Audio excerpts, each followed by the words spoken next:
Chapter 38. Xiefeng's auspicious halo is indeed a very magical halo, or rather, it is a halo with a certain degree of wisdom. This halo can identify people or things that subjectively want to hurt Xiefeng, and then transfer all their actions back to itself. In a way, the auspicious halo can be regarded as a powerful ability to reverse the law of cause and effect. Wanting to hurt Xiefeng is the cause, and hurting Xiefeng is the effect. The auspicious halo can completely reverse this effect, and the damage will be directly returned through all defensive measures and items. After understanding this, I know how to deal with Xiefeng's auspicious halo. The answer is a little complicated. I need to have the intention to hurt Xiefeng to hurt myself. Because I tried to hurt Xiefeng, the auspicious halo detected my intention and began to reverse the cause and effect. Then I stabbed myself with a sword, but at this time, the cause and effect have been reversed, and the attack that was going to hurt me will be reversed to another target, which is Xiefeng. However, the core rule of the auspicious halo is to make Xiefeng not suffer any damage. This directly caused the truth to conflict with the core rule, and the auspicious halo was in an extremely contradictory state, as if the main program of the computer system had a logical error, so Xiefeng's auspicious halo simply crashed. The process of the auspicious halo crashing sounds quite long, but in fact, it disappeared in less than a millionth of a second. Qingpin's sword was not blocked, and successfully hurt Xiefeng. Guhan, whose wound had been stopped bleeding, leaned on Mingyue's body and explained the scientific principle of how to break through Xiefeng's auspicious halo.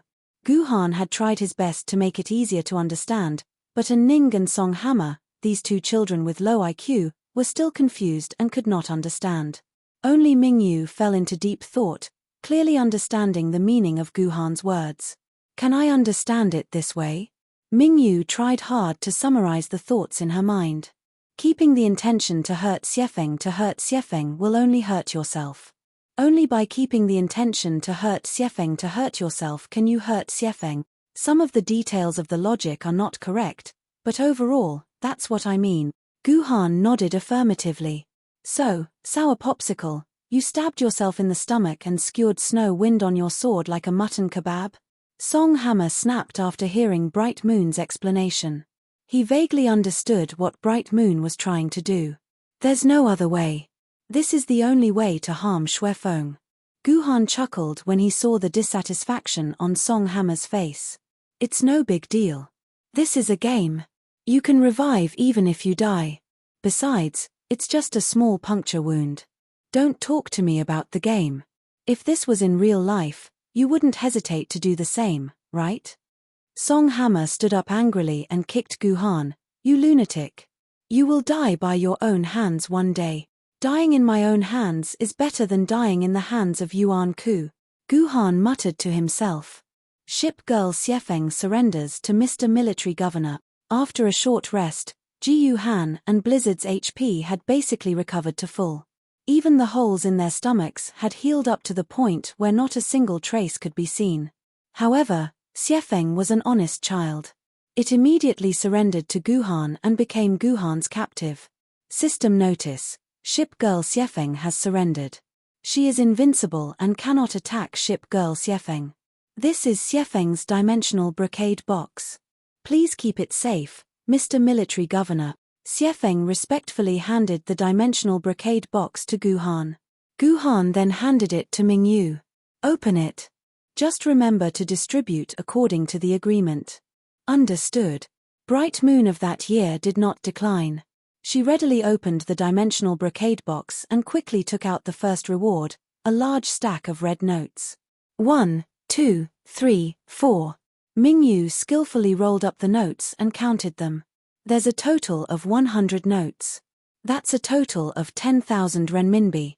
According to the agreement, this 10,000 renminbi is mine. No problem, right? Military Governor? Of course. Guhan waved his hand. Mingyu quickly threw the stack of notes into her dimensional pocket. Although 10,000 renminbi was nothing in Mingyue's eyes, it was her first reward after entering the Crusade quest. The first 3 rewards actually went to Guhan. What's this? An oral fluid. The second item Mingyu looted was a small bottle of unlabeled green oral fluid. It was the first time she had seen such an item in over a decade of gaming. This must be the sword element oral fluid.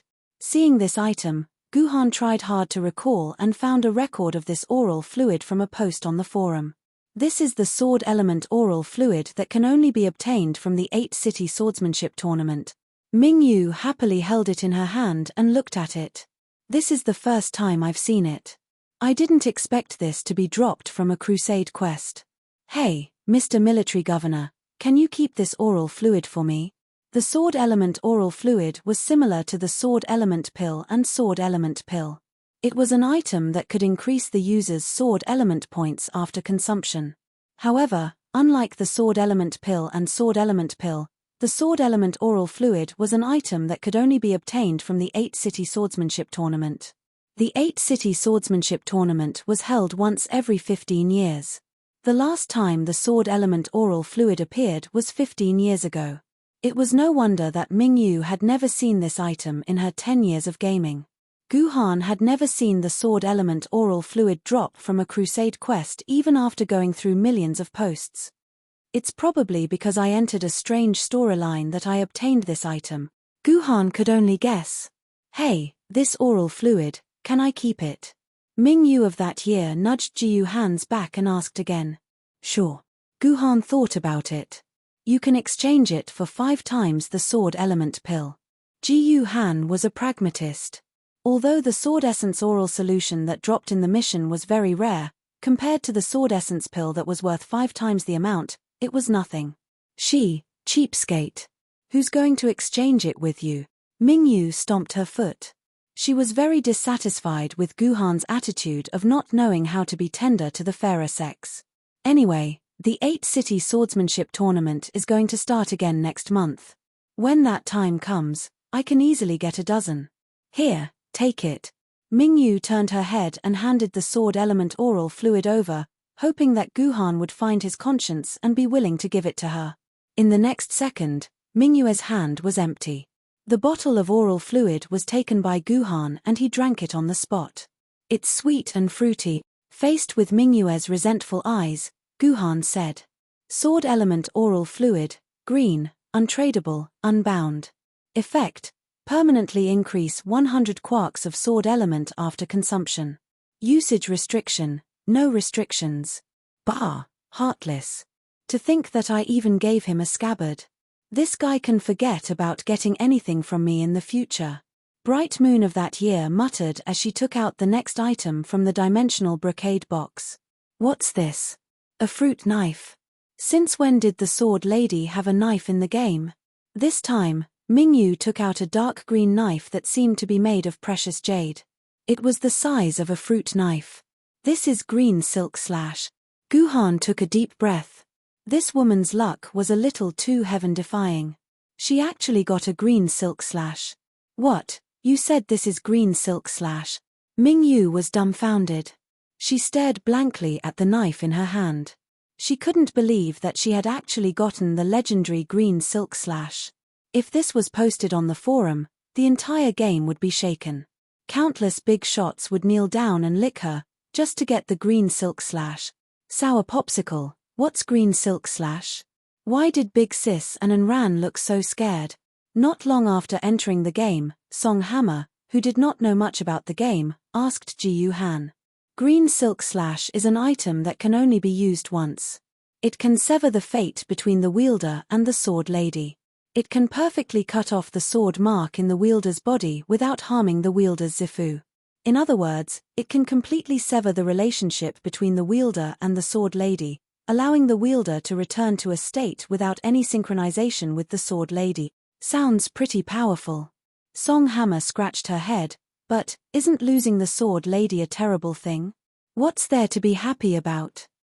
Big Sis looks like she picked up a treasure. The sword lady has indeed lost her, but the accumulated basic sword essence is still in the body. There won't be any changes. This body can still synchronize with the new sword lady. Synchronize with the new, top-notch sword lady. If your big sister Bright Moon had used Sever Green hair, then she would have lost an ancient sword tier sword lady, a treasure sword tier sword lady, and a famous sword tier sword lady. However, Her sword element is still 20,000 points, so she can synchronize with 3 famed sword maidens at the same time. These are 3 famed sword maidens. If your big sis is patient enough, she could wait until the spirit sword and immortal sword before using green silk slash. When Guhan said this, his words were filled with deep jealousy. This Mingyu of that year could actually open such a thing. Chapter 39. Item name, Severed Black Hair. Tradable, unbound, can be dropped. Super rare item. Item effect, after use, the original synchronized sword maidens will return to their original state and can synchronize new sword maidens. Usage limitation, can sever the connection between a maximum of 5 sword maidens and the sword wielder. Back then, Bright Moon spent a full 10 minutes to gradually wake up from the blissful dizziness. Then, she carefully hid the severed black hair in her dimensional pocket. She had already made up her mind. After this mission was completed, she would go to the People's Bank of Yuzhang City and open a 100 million renminbi safety deposit box with a super invincible 300% indemnity rate to protect the severed black hair. Do not be distressed by the 100,000 renminbi monthly insurance fee. If Mingyu had announced the news that she had the severed black hair back then, those spiritual sword tier and immortal sword tier sword wielders who had just entered the game would all be on their knees begging Mingyu to sell her the severed black hair back then. The value of this thing was more than 10 times more valuable than what Bright Moon had originally planned to get. Back then, Bright Moon even had the thought of immediately quitting the mission and going back to save the item. Are you awake? If you're awake, then continue to open the box. Guhan saw that Bright Moon's eyes were still blurry, so he knocked her head without hesitation. Guhan had been waiting for her for 10 minutes and had been jealous of her for 10 minutes. Whatever. Bright Moon yawned and lazily put her hand into the dimensional box. After obtaining the severed black hair, other things could no longer arouse Bright Moon's passion. Oh, it's a sword scar crystal. What a waste of my time. Toad, this is for you. Bright Moon gave this sword scar crystal to Toad without hesitation. Logically speaking, the sword scar crystal was also a very valuable item. It was the upgraded version of the sword scar dust and could easily be sold for tens of thousands of RMB in the auction house. If it was in the past, Bright Moon would have happily given it to Toad for a long time. Now, she looked down on it. Item name, Sword Scar Crystal. Unbound, can be traded, can be dropped. Effect, sword maidens can use it to make deep sword scars. Base success rate is 80%. Usage limitation, only sword maidens who are level 6 and above can use it. The last item. Back then, Bright Moon had searched through the entire dimensional brocade box and confirmed that there was only one reward left. Moreover, the feeling of touching it was rather familiar. It can't be that thing again, right? Back then, Mingyu had made guesses in a very displeased manner. In the end, when she took a look with her naked eye, she had indeed taken out the secret manual for the heavenly sword. Take it. What a lucky bastard, there's actually another book. What kind of person is this? Bright Moon of that year muttered in annoyance. Ever since she obtained the green hair severing skill, she had become a little arrogant. Guhan smiled. Although there was the unexpected situation of cutting off her hair, everything else was under his control. Lord Varja, I heard that this Jinyuan Guardian residence is actually a place that suppresses Jinyuan. Is that true? While walking on the road to the last shipgirl town, Song Hammer pretended to be nonchalant. How did you know? Varja looked at Guhan in confusion. She did not know that this secret had already been clearly written on the forum. However, there was no unified answer on the forum as to why Jinyuan was suppressed. Most of it was just the players' own guesses.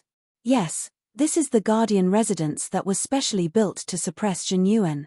Varja nodded helplessly and replied. Since it is indeed to suppress Jinyuan, may I ask why there is not a single wall around here? After saying that, Song Hammer looked around. This was a very wide platform on the cliff. The view here was very good. The sea, the beach, the forest, the sky, and all the scenery was within her grasp. There was not a single thing that blocked her view. This was definitely the best place to enjoy the beautiful scenery of the sea.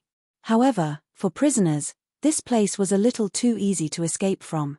Moreover, if the person sitting on the rock in front is Jinyuan, may I ask why you didn't even put a chain on her?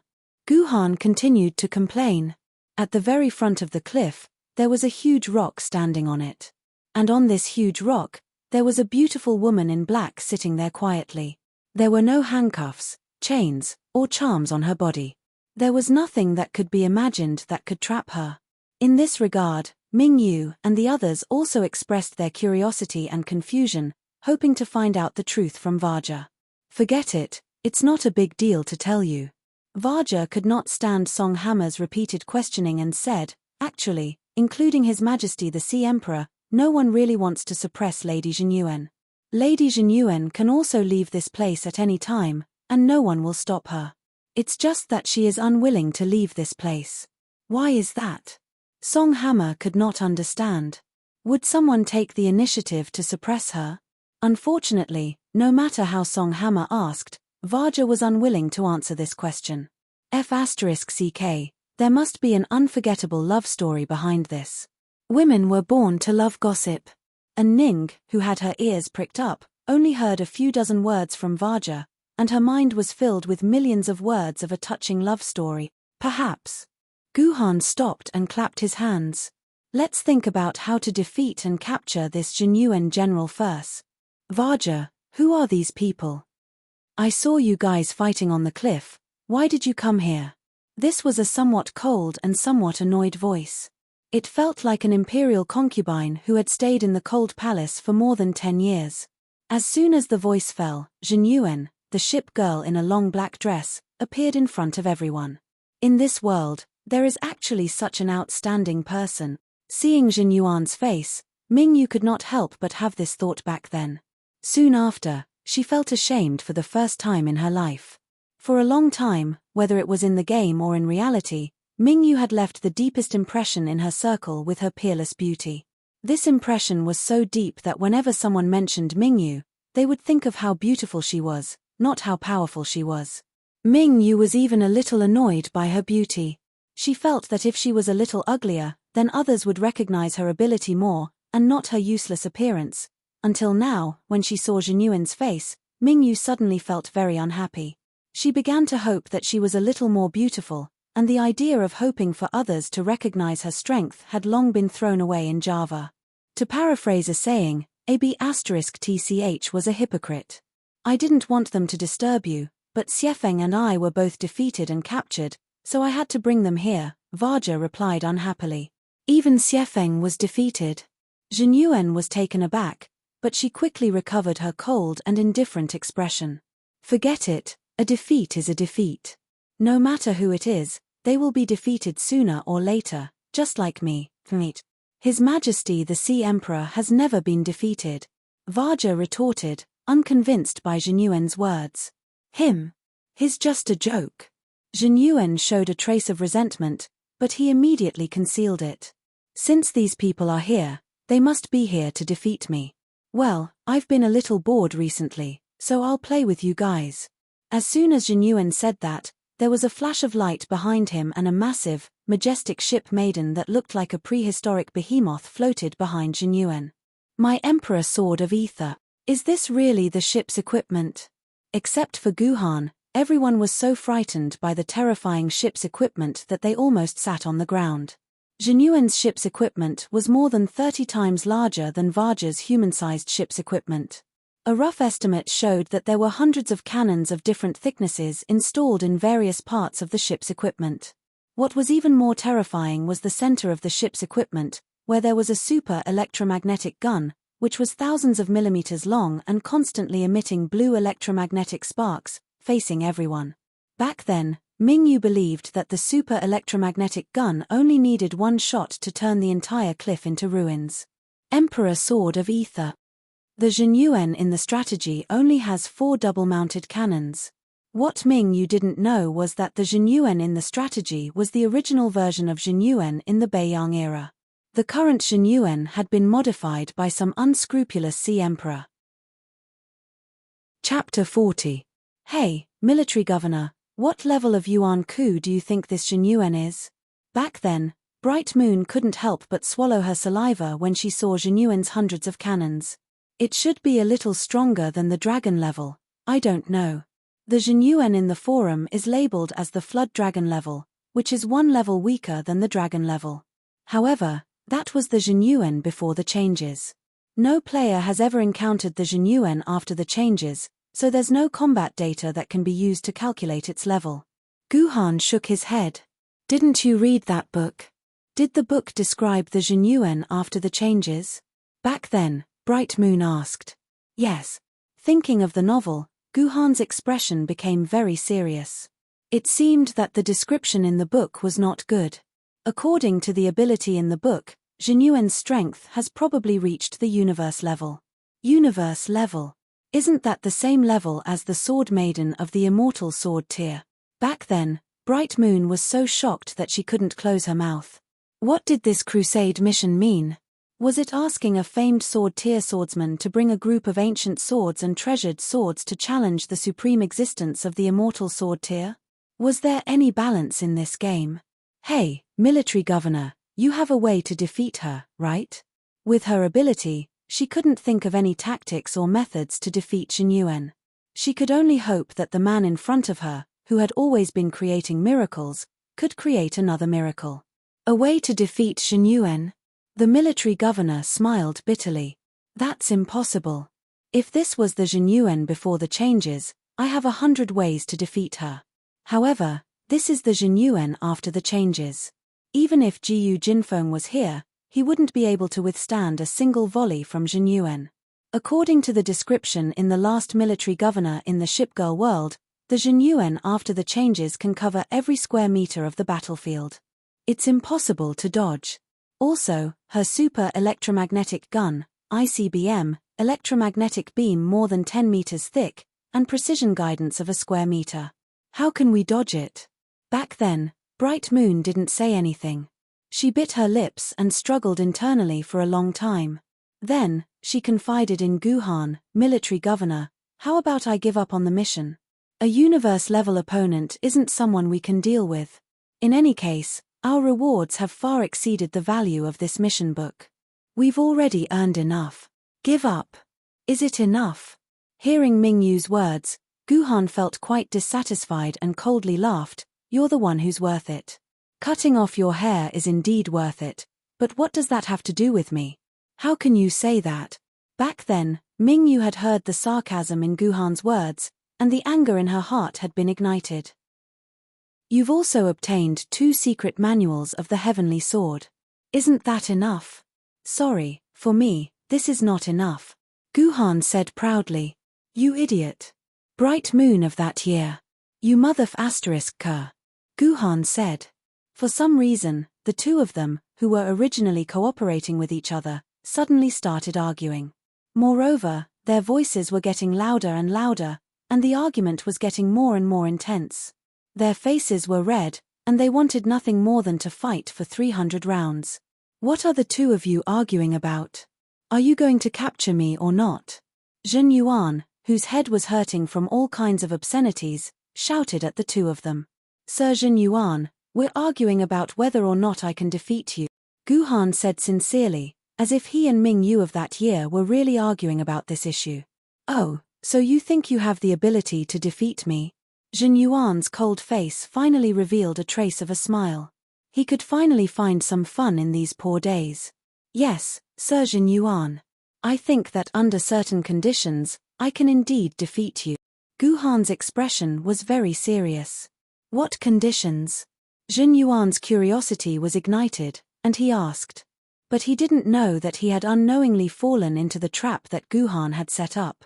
I heard that Sir Zhenyuan's swordsmanship is superb. I'm not talented, but I think that my swordsmanship is also unparalleled in the world.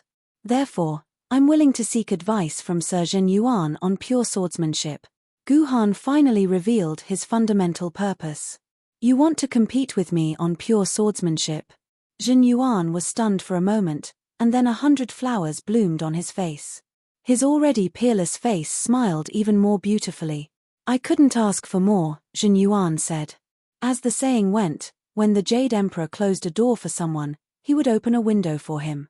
Guhan's talent in swordsmanship was pitifully weak, and he was not on the same level as those geniuses who were born with hundreds of quarks of swordsmanship. But in terms of talent in swordsmanship, these geniuses who were talked about by the public couldn't even compare to a hair of Guhan. There were a total of 3 sets of swordsmanship passed down by Guhan's ancestors, and each set was more profound, more difficult, and more terrifying than the last. Among Guhan's ancestors, there was no lack of people who wanted to master these 3 sets of swordsmanship, but after practicing for a lifetime, they couldn't even touch the first set of the 9 swords of mysterious heaven, and their power was inferior to that of a child's random swordsmanship. Therefore, Guhan's ancestors put these 3 sets of swordsmanship on the shelf, warning their descendants not to waste their precious time and youth on these swordsmanship. However, Guhan succeeded. It took Guhan less than 5 years to master the 9 swords of mysterious heaven, and another 5 years to practice the 9 swords of mysterious heaven to the point where his heart and sword were one. In terms of talent in swordsmanship, Guhan was definitely a genius that appeared once in 4,000 years. The difficulty of the 3 sets of swordsmanship was directly proportional to their power. Even the 9 swords of mysterious heaven, which was the most basic of the 3 sets, almost crushed all the swordsmanship that existed in the current world. Guhan had once compared some of the battle videos of celestial sword ladies on the internet and found that in terms of swordsmanship alone, even celestial sword ladies were no match for the 9 swords of mysterious heaven. Not to mention that there were 2 more sets of swordsmanship after the 9 swords of mysterious heaven. After understanding this fact, Guhan had once spent several months trying to find traces of these 3 sets of swordsmanship in history. It was impossible that such powerful swordsmanship did not leave any records. Moreover, according to the legends of his ancestors, Guhan had the bloodline of an emperor sword wielder and was a descendant of an emperor sword family that should have stood at the top of society. However, no matter how much information Guhan flipped through, he was unable to find any information about the 9 swords of mysterious heaven and his ancestors. It was as if countless pairs of black hands had completely erased all this information from the world. Forget it. No matter what the origin of the 9 swords of mysterious heaven was, it was enough as long as it could defeat Zhenyuan. Yuan Ku name, Zhenyuan. Level, Hong level. 2-dimensional world, Shipgirl world. Appearance instance dungeon, none. Appearance crusade mission, Zhenyuan garrison crusade mission. Health points, 7 stars. Armor, 7 stars. Agility, 5 stars. Artillery, 7 stars. Ability, 3000 mm invincible armor, 360 degrees without blind spots, no upper and lower limits of super accurate coverage firepower. At full power, its firepower can destroy the entire city. In addition, it is said that Zhenyuan also has a very deep understanding of ancient Huaxia swordsmanship. Ultimate move, bullet screen sweep, precise decapitation, infinite barrier, super electromagnetic gun. Introduction. Battleship Zhenyuan. The original body was the second ship of the Dingyuan-class battleship of the Qing dynasty's Beiyang fleet 1,100 years ago. It sank in the Jiawu naval battle that determined the history of Huaxia. It was a pain in the hearts of all the descendants of Yang and Huang. Later, it was reborn in the Shipgirl world and met the Sea Emperor in the historical battle. After a lot of love and hate with the Sea Emperor, it sank under the lightning strike of the Welfare Fleet. The hull was later salvaged. Under the leadership of Snowdragon, it was modernized and installed with hundreds of various cannons, missiles, and black technology super electromagnetic guns. It became one of the most powerful combat forces of the Sea Emperor Empire. After the transformation and battle, it was appointed by the Sea Emperor to be the flagship of the Yang Huang garrison, the head of the 4 major garrison armies. It was also the Prime Minister of the Inner Cabinet and the Chief of the Navy. It was one of the top ministers of the Sea Emperor Empire. At the same time, the modified Zhenyuan was also known as the most beautiful ship girl in the world. According to unofficial records, Zhenyuan was actually the biological mother of the eldest son of the Sea Emperor Empire and the second heir. Chapter 41. Inside the punitive expedition map, in the Zhenyuan Guardian Mansion, on the rooftop of the cliff, Zhenyuan, who had a giant ship floating behind him, and Ji Han, who only held a poor sword in his hand, stood opposite each other. Rules of the competition. Both sides are not allowed to use ship equipment, sword maidens, cannons, sword chi, or any other supernatural means. They can only rely on the most basic swordsmanship to fight. Once either side is hit by 3 swords, they will lose immediately. Jin Gang, who was the referee, announced the rules of the duel loudly. This was a duel between swordsmen. Putting aside ship equipment, sword maidens, cannons, and sword chi, it was a duel purely based on one's own swordsmanship. Zhen Yuan patted the ship equipment behind him and sighed. I've long been used to fighting with these effortless cannons. I didn't expect to fight with a sword again. It's really nostalgic. As soon as he finished speaking, the huge warship turned into specks of starlight and disappeared into the void like fireworks. Zhen Yuan, who had withdrawn his ship equipment, suddenly thought of something. He turned around, spread out his empty hand to Guhan, and shouted loudly, I haven't used a sword for a long time. This new body is not like before, and it doesn't have a sword. Can you lend me a sword? He actually wants to borrow a sword from me, an enemy. Guhan's face darkened, but he did not dare to refuse. What if the other party used this reason to destroy the situation of a swordsmanship duel that he had painstakingly created? Guhan hesitated for a moment, and had no choice but to take out a shining bronze sword from his dimensional pocket. It couldn't be helped. He did not have a second sword on hand. As long as he did not inject sword essence into it, it did not matter if it was a famous sword or a treasured sword. Compared to an ordinary sword, it was just stronger and more durable. Cat. Guhan threw the sword to Zhen Yuan and was secretly worried. I hope Ming Yu and the others recognize this sword, otherwise there will be trouble. Good sword. After receiving the bronze sword that Guhan threw over, Zhen Yuan immediately felt that this sword was extraordinary. Although it didn't look special compared to other bronze swords, there was a faint breathtaking aura flowing under the sword. For the sake of this sword, I'll hold back 30% of my strength later so that you won't lose too badly. Zhen Yuan's face was full of smiles, as beautiful and contented as a valley welcoming spring. In her opinion, there was no difference between keeping 30% or 70% of her strength.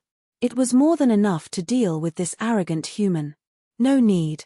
Zhen Yuan, bring out your true sword technique. Guhan moved his sword sideways and took a big stride forward, taking the initiative to attack Zhen Yuan.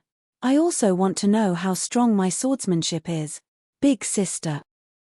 Why do I feel that the sword in Zhen Yuan's hand looks somewhat familiar? And Ran, who was watching from the side, felt that the bronze sword was too familiar. It was as if he had seen it somewhere before, but he couldn't remember it.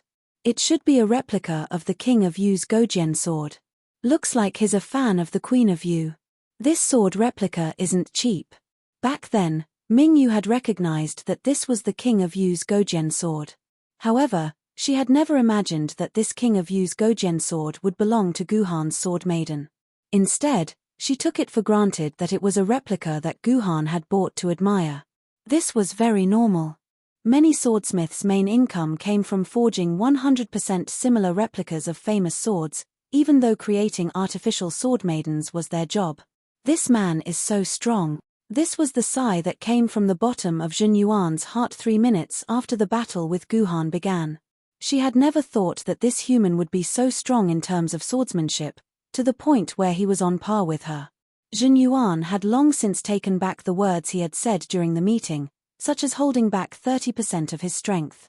If Zhen Yuan had really held back 30% of his strength, he would have probably been KO'd by Guhan by now.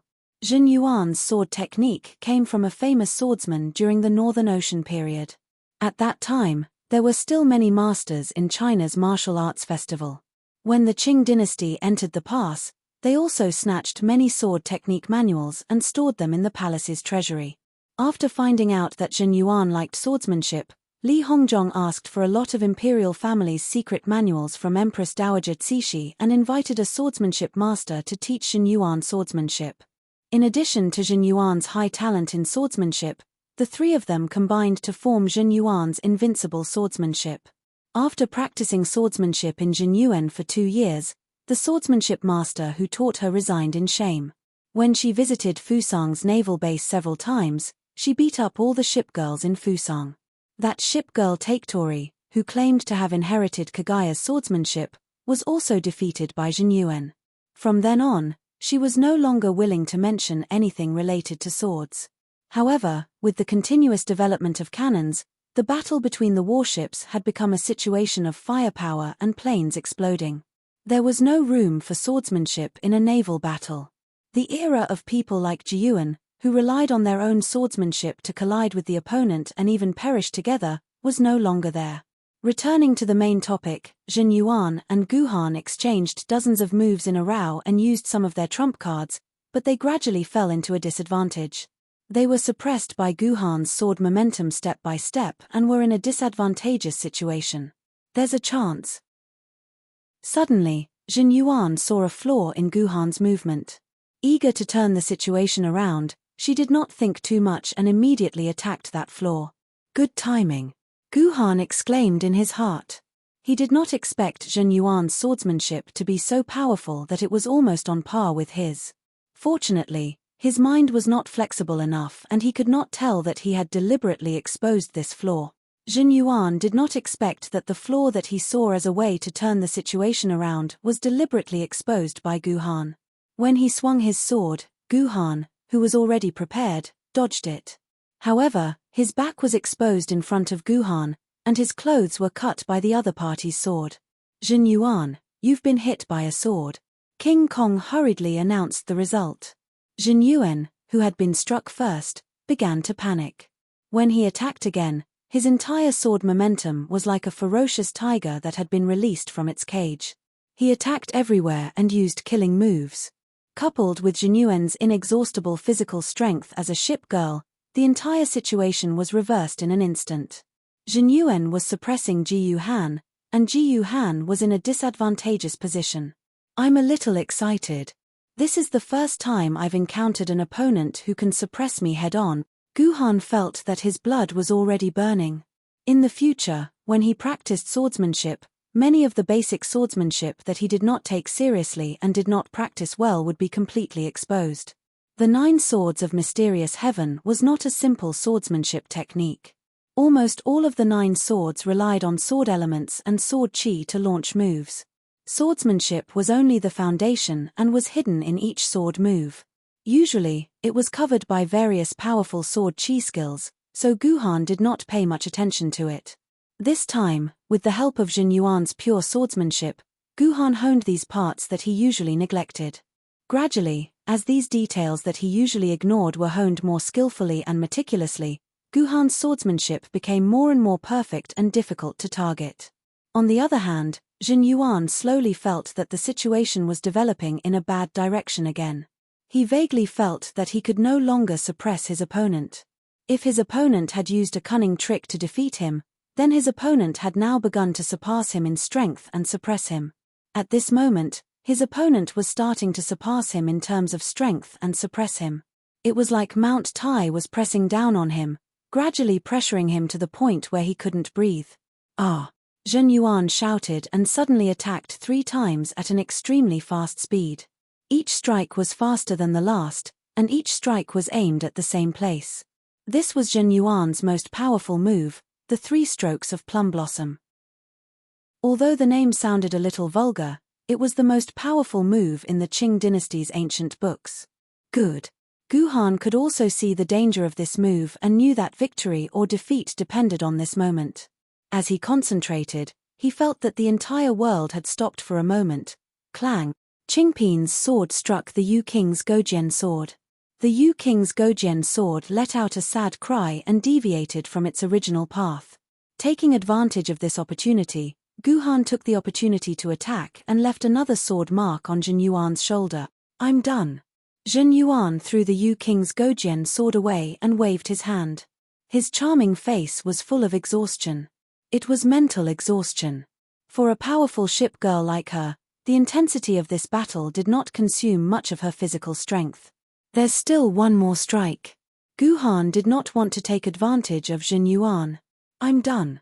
I admit that in terms of swordsmanship, I'm not as good as you. I didn't expect there to be a human with such powerful swordsmanship like you in the real world.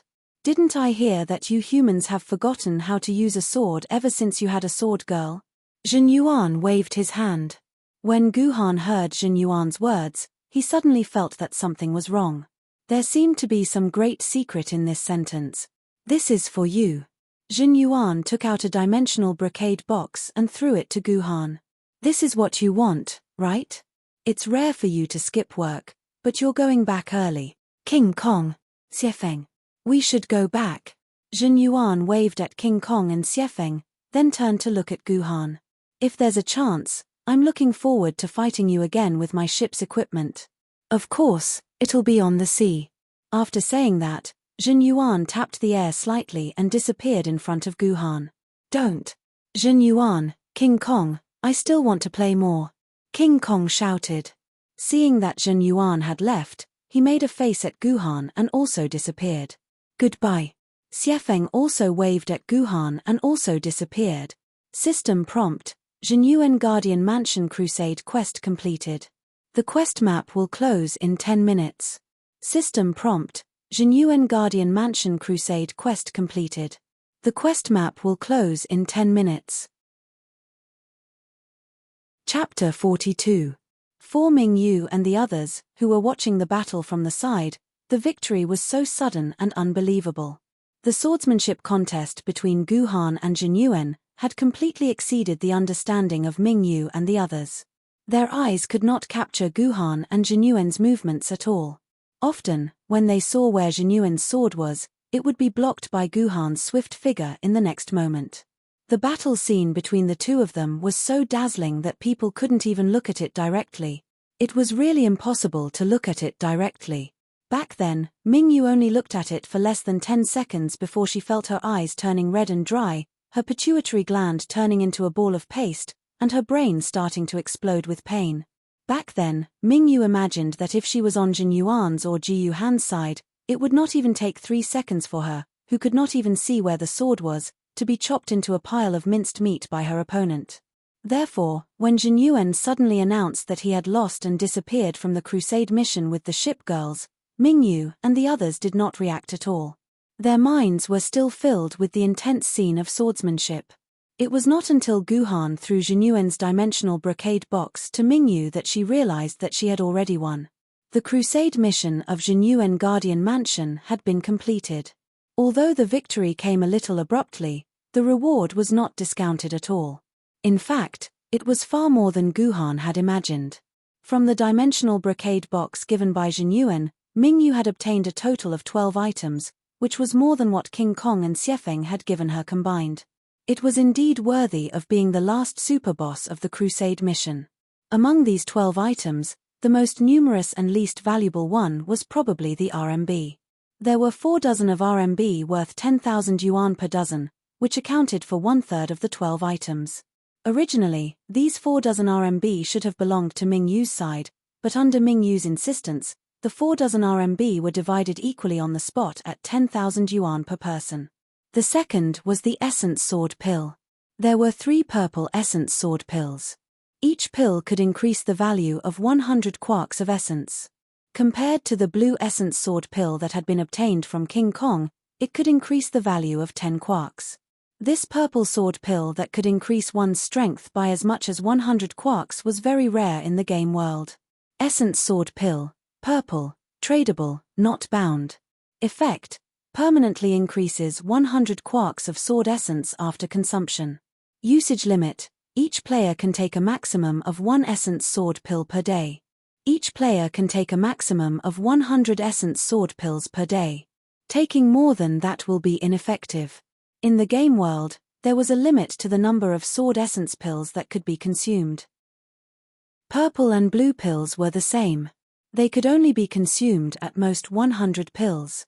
However, the amount of sword essence increased from 1,000 quarks to 10,000 quarks of sword essence. As long as you had enough RMB and took 1 pill every day, you could easily become a famed sword-level swordsman in 100 days. Compared to the bitter players who had to grind dungeons day and night to earn essence sword pills to increase their essence sword, it was so much easier. Therefore, because of the enthusiastic pursuit of the local tycoons, the price of the purple sword essence pill in the auction house was basically not lower than 20,000 renminbi, and it was in a state where there was demand but no supply. According to the agreement between Guhan and Mingyu back then, the 3 purple sword essence pills were handed over to Guhan, and he swallowed them in one gulp. With the addition of the blue sword essence pill and the bottle of essence oral solution, Guhan's essence sword points in the game increased from 109 to 509. He was only halfway to becoming a treasured sword level swordsman with 1000 points. Speaking of treasured sword level swordsman, Heavenly Sword had to be mentioned. It was the sword lady that Guhan had decided to rank first in the treasured sword record. Since Heavenly Sword had the title of being the best among treasured swords, its abilities were naturally outstanding. In history, all the sword wielders who had Heavenly Sword stated that Heavenly Sword had strength that did not lose to sword ladies of famed sword tier. In fact, Heavenly Sword tier was even more powerful than most of the sword ladies of famed sword tier. Placing her at treasured sword tier was an insult to Heavenly Sword tier. Guhan had specially researched Heavenly Sword's attributes, and he realized that Heavenly Sword was definitely the sword lady most suited to his abilities among all the treasured sword level sword ladies. If Heavenly Sword was in Guhan's hands, he was confident that he could make Heavenly Sword unleash the power at the peak of famed sword level. More importantly, Heavenly Sword was still in a dormant state in the real world. It did not have its own swordsman. If Guhan could successfully synchronize with Heavenly Sword in the game, he would have the chance to synchronize with Heavenly Sword in the real world. That was why Guhan had decided to make Heavenly Sword his treasured sword lady a long time ago. Guhan seemed to have never considered the fact that there was less than a 0.0001% chance that he would not be able to become a swordbearer in the real world, and that there was a 99.994% chance of failure when synchronizing with Heavenly Sword. Up until now, out of the 100,000 sword bearers who had attempted to synchronize with Heavenly Sword, only 6 had succeeded. Guhan had been extremely lucky to obtain 2 Heavenly Sword secret manuals from Guardian Deity and Snow Wind's dimensional brocade box. If the 2 mini-bosses were already like this, then the final boss, Jin Yuan's dimensional brocade box, was no exception. Furthermore, he had obtained 2 secret manuals for the Heavenly Sword. Back then, when Mingyu took out these 2 secret manuals, her eyes had turned green with envy. She believed that if she had not obtained the peerless divine weapon, Green Severing Threads, Mingyu would have definitely shamelessly taken away the 2 Heavenly Sword secret manuals. For a rather long period of time after that, whenever Mingyu thought about the 4 Heavenly Sword secret manuals, she would feel that something was off. It was as if Guhan had long since known that the drop rate for Heavenly Sword secret manuals in the quest would be so high, but he could not find any proof, because the other players had never seen any Heavenly Sword secret manuals in the quest. Aside from Heavenly Sword's keepsake, there was another sword lady's keepsake in the dimensional brocade box. It was the keepsake for the sword lady's cyan rainbow sword, whetstone for the cyan rainbow sword. The whetstone for the cyan rainbow sword was worth a lot. If it was put up for auction, it would be worth around 800,000, but there was no market for it. If Mingyu was lucky enough to run into a rich sword bearer who was collecting cyan rainbow swords, she might even be able to sell it for 2 million. Back then, Mingyu had unceremoniously put the keepsake into her bag. At that point, the 10 items that were not worth much had all been explained. Naturally, the remaining 2 items were the 2 most valuable items. The first item was a normal-looking porcelain washbasin with the picture of a peony flower in full bloom printed on it. This kind of porcelain washbasin was made according to the picture passed down from 1,000 years ago, and it still existed in every household. For mortals, even after 10,000 years, soaking their feet in hot water was still an extraordinary pleasure. However, the washbasin that had dropped was not a normal washbasin. It had a resounding name, and it was called cornucopia. Wait, you're asking if it's the kind of cornucopia that will make thousands of cornucopia that are worth 1 RMB appear when you put 1 RMB in it? That's right, you're right. It's that cornucopia, but its effect is not as exaggerated as putting 1 RMB in it and making 1,000 RMB appear.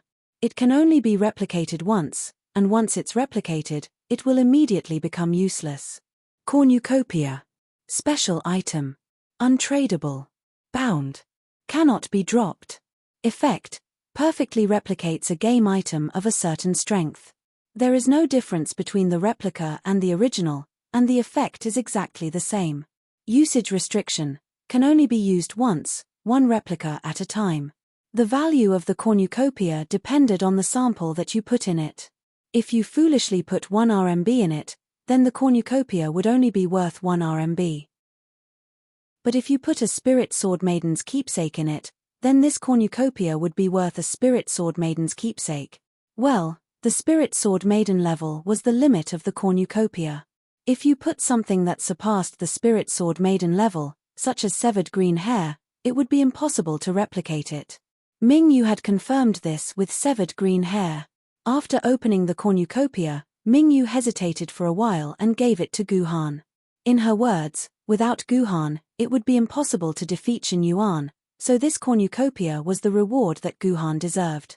In this regard, Gu Han did not argue and readily accepted it. Although this Ming Yu was a bit stupid, she was a good person. I can cooperate with her a few more times in the future. Gu Han secretly thought in his heart.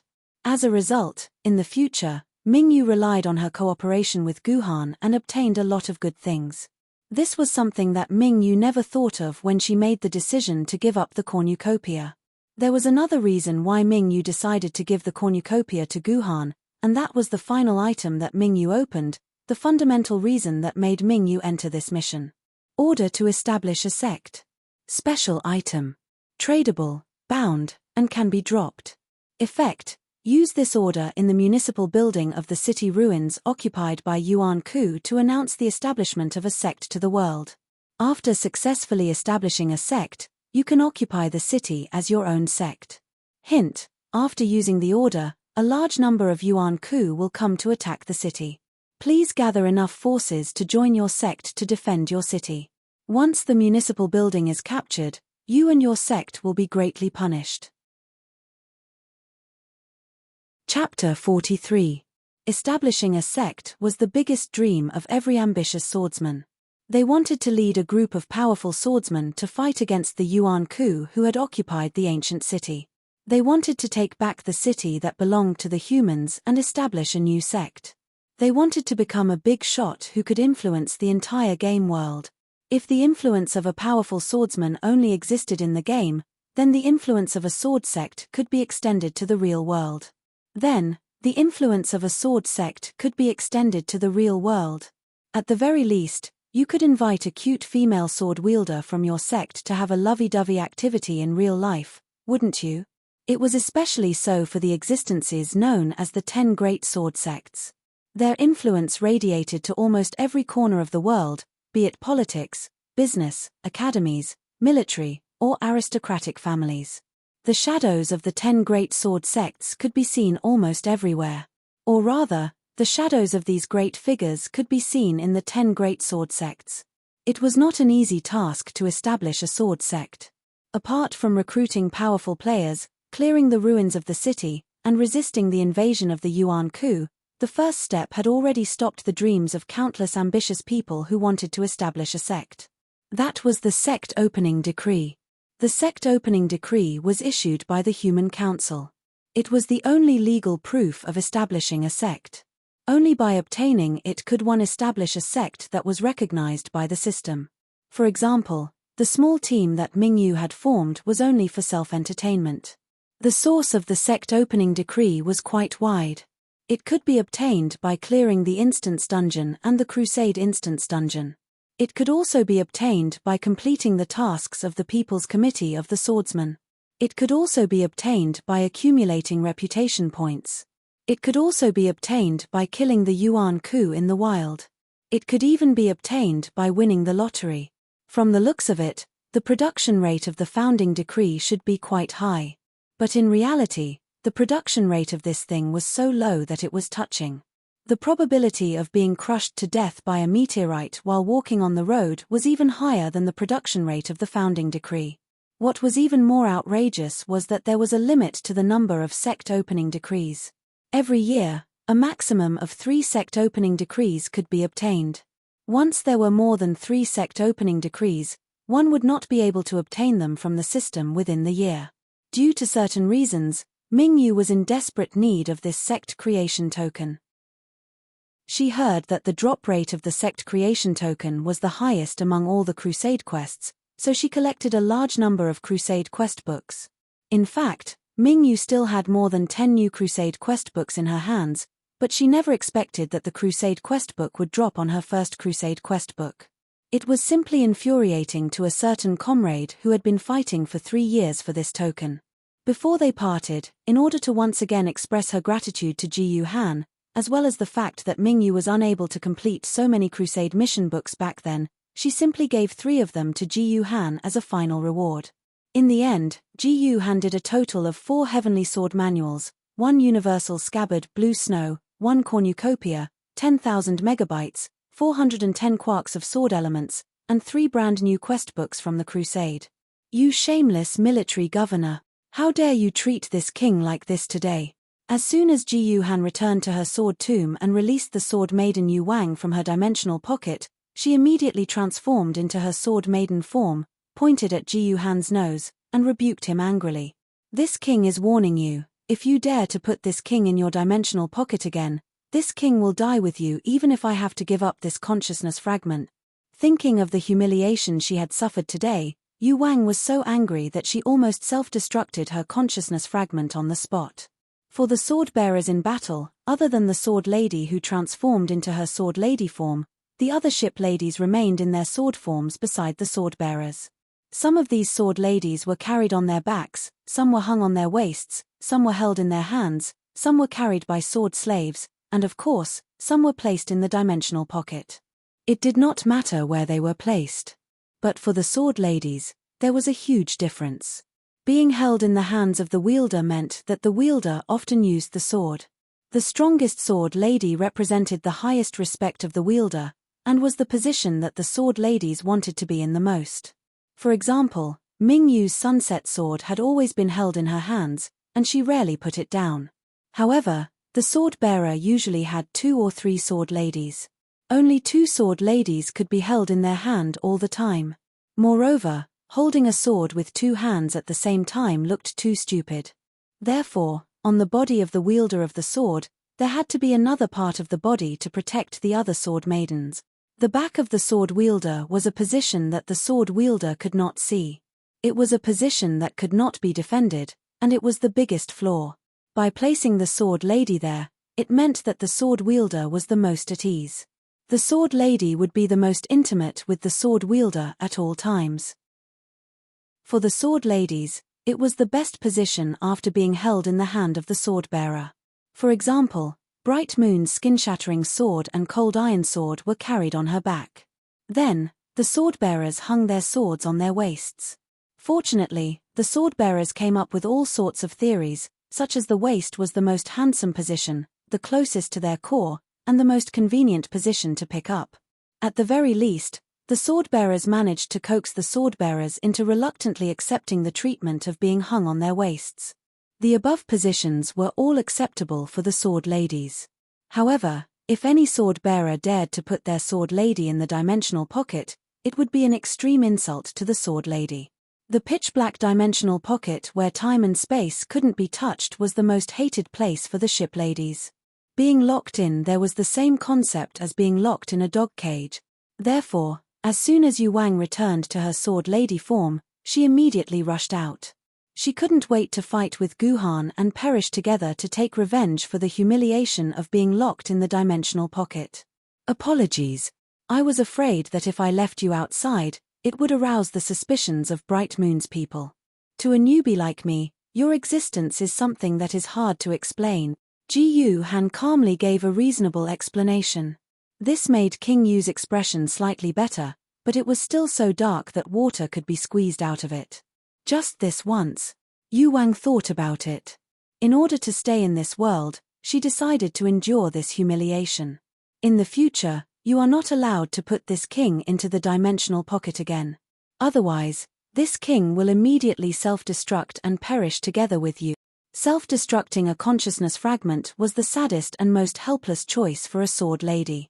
Once self-destructed, the consciousness fragment of the sword lady would completely shatter, and the body would become an ordinary sword. The sword bearer would also forever lose a sword lady as well as the sword lady quota. Once it self-destructed, it meant that the relationship between the sword lady and the sword wielder had deteriorated to the point that it was a blood feud. Either one of them would die, or the other would die. There were not many such examples in history, and it was rare for it to happen even once a year. No sword wielder would be stupid enough to hurt his own sword lady. Except for Guhan. One more time. Guhan thought about it and replied, "I'll have to trouble you again." "Enough. You don't need to talk nonsense." Yu Wang smiled miserably. "This king will self-destruct for you to see." Who would have thought that after 900 years, this king would reach the end of the road again? Don't be impulsive. Don't be impulsive. Guhan held Yu Wang's hand and caressed it. "Listen to me, since I'm going to bring you outside, I have to go out and buy a scabbard for you. Otherwise, if people see me, an ancient sword bearer, with a famous sword, how can I live? Bear with it one more time, I promise, just one more time. The next time I go out, I'll buy a scabbard for you so that I can hold it in my hand. Even the Qingpin sword will be on her back." "What, in my hand? Who wants to be held by you?" Yu Wang's heart itched from Guhan's caress. When she heard the words "hold it in her hand," she immediately blushed. Then this king will believe you this once. Next time, you must buy a scabbard for this king.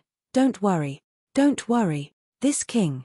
Oh no, military governor, I will do what I say and I will not go back on my word. Guhan heaved a sigh of relief. He had finally pacified this great aunt. Actually, half of the reason why Guhan threw Yu Wang into the dimensional pocket was because of what he said just now. The other half was because he wanted to teach Yu Wang a lesson so that she wouldn't be shameless, bastard, and despicable all day long. After this, Yu Wang became much more docile. Message from Toad who eats black chicken white phoenix pills. Sour popsicle, hurry up and log off. Something big has happened. Something super big has happened. Hurry up and log off. I'll come to your house right away. Song Hammer's sudden message caused Ji Yu Han to be stunned.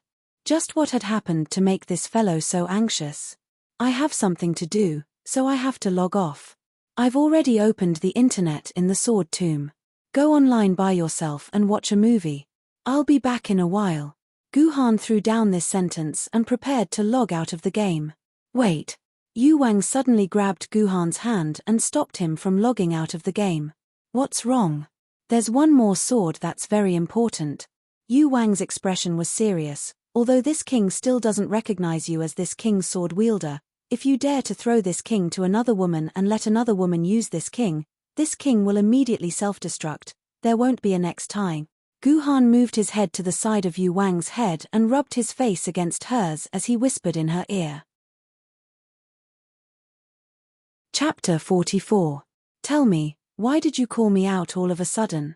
If there's nothing important, then you're dead meat. Ji Yu Han looked helplessly at Song Hammer, who was so excited that he looked like Fatu who had smelled the original scent. His eyes were bloodshot. Guhan. My dear Guhan. I did it. Song Hammer threw herself into Ji Yu Han's arms like a little bird, burying her face in Ji Yu Han's woolen sweater. She kept swaying left and right, rubbing herself against him. So, what's the matter? Guhan grabbed Song Hammer's collar and pulled him away from his arm. He asked in confusion, what did you do? A sword wielder. I've become a sword wielder.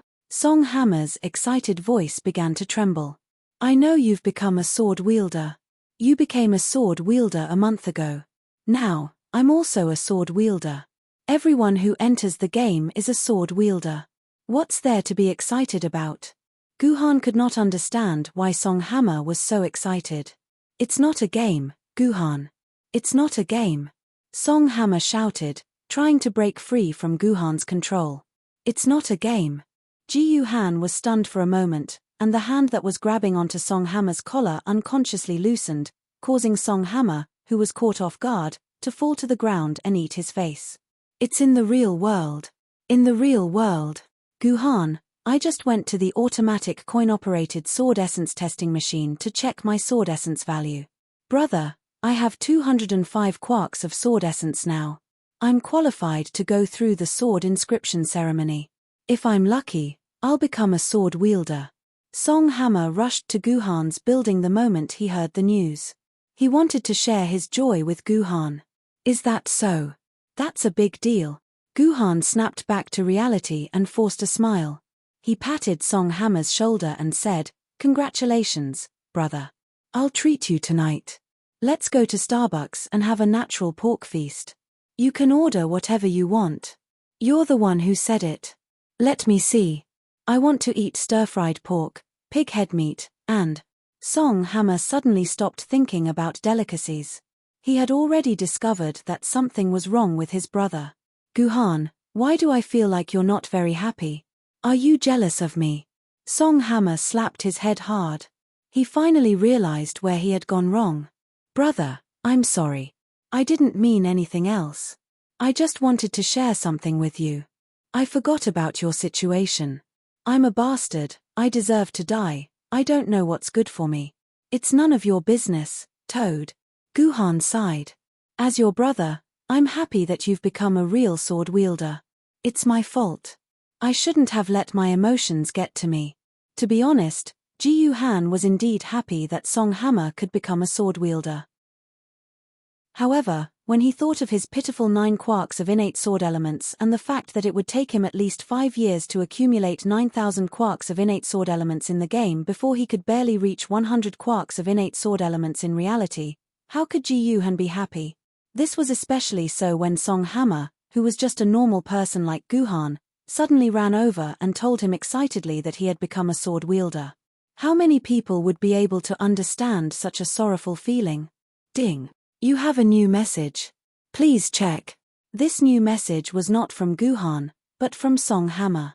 Song Hammer's expression changed when he heard the message that was sent directly to his ear.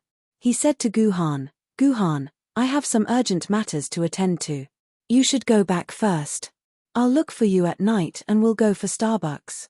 "Alright, don't lie to me. What urgent matters could you have? You came looking for me and left in such a hurry. What are you hiding from me? Stinky Toad, don't forget what we said when we became sworn brothers."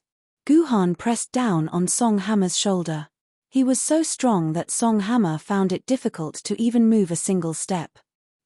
Say it. That's what you wanted me to say. Song Hammer pushed the blame to Guhan. "I just received a message from the Swordbearer's Service Center.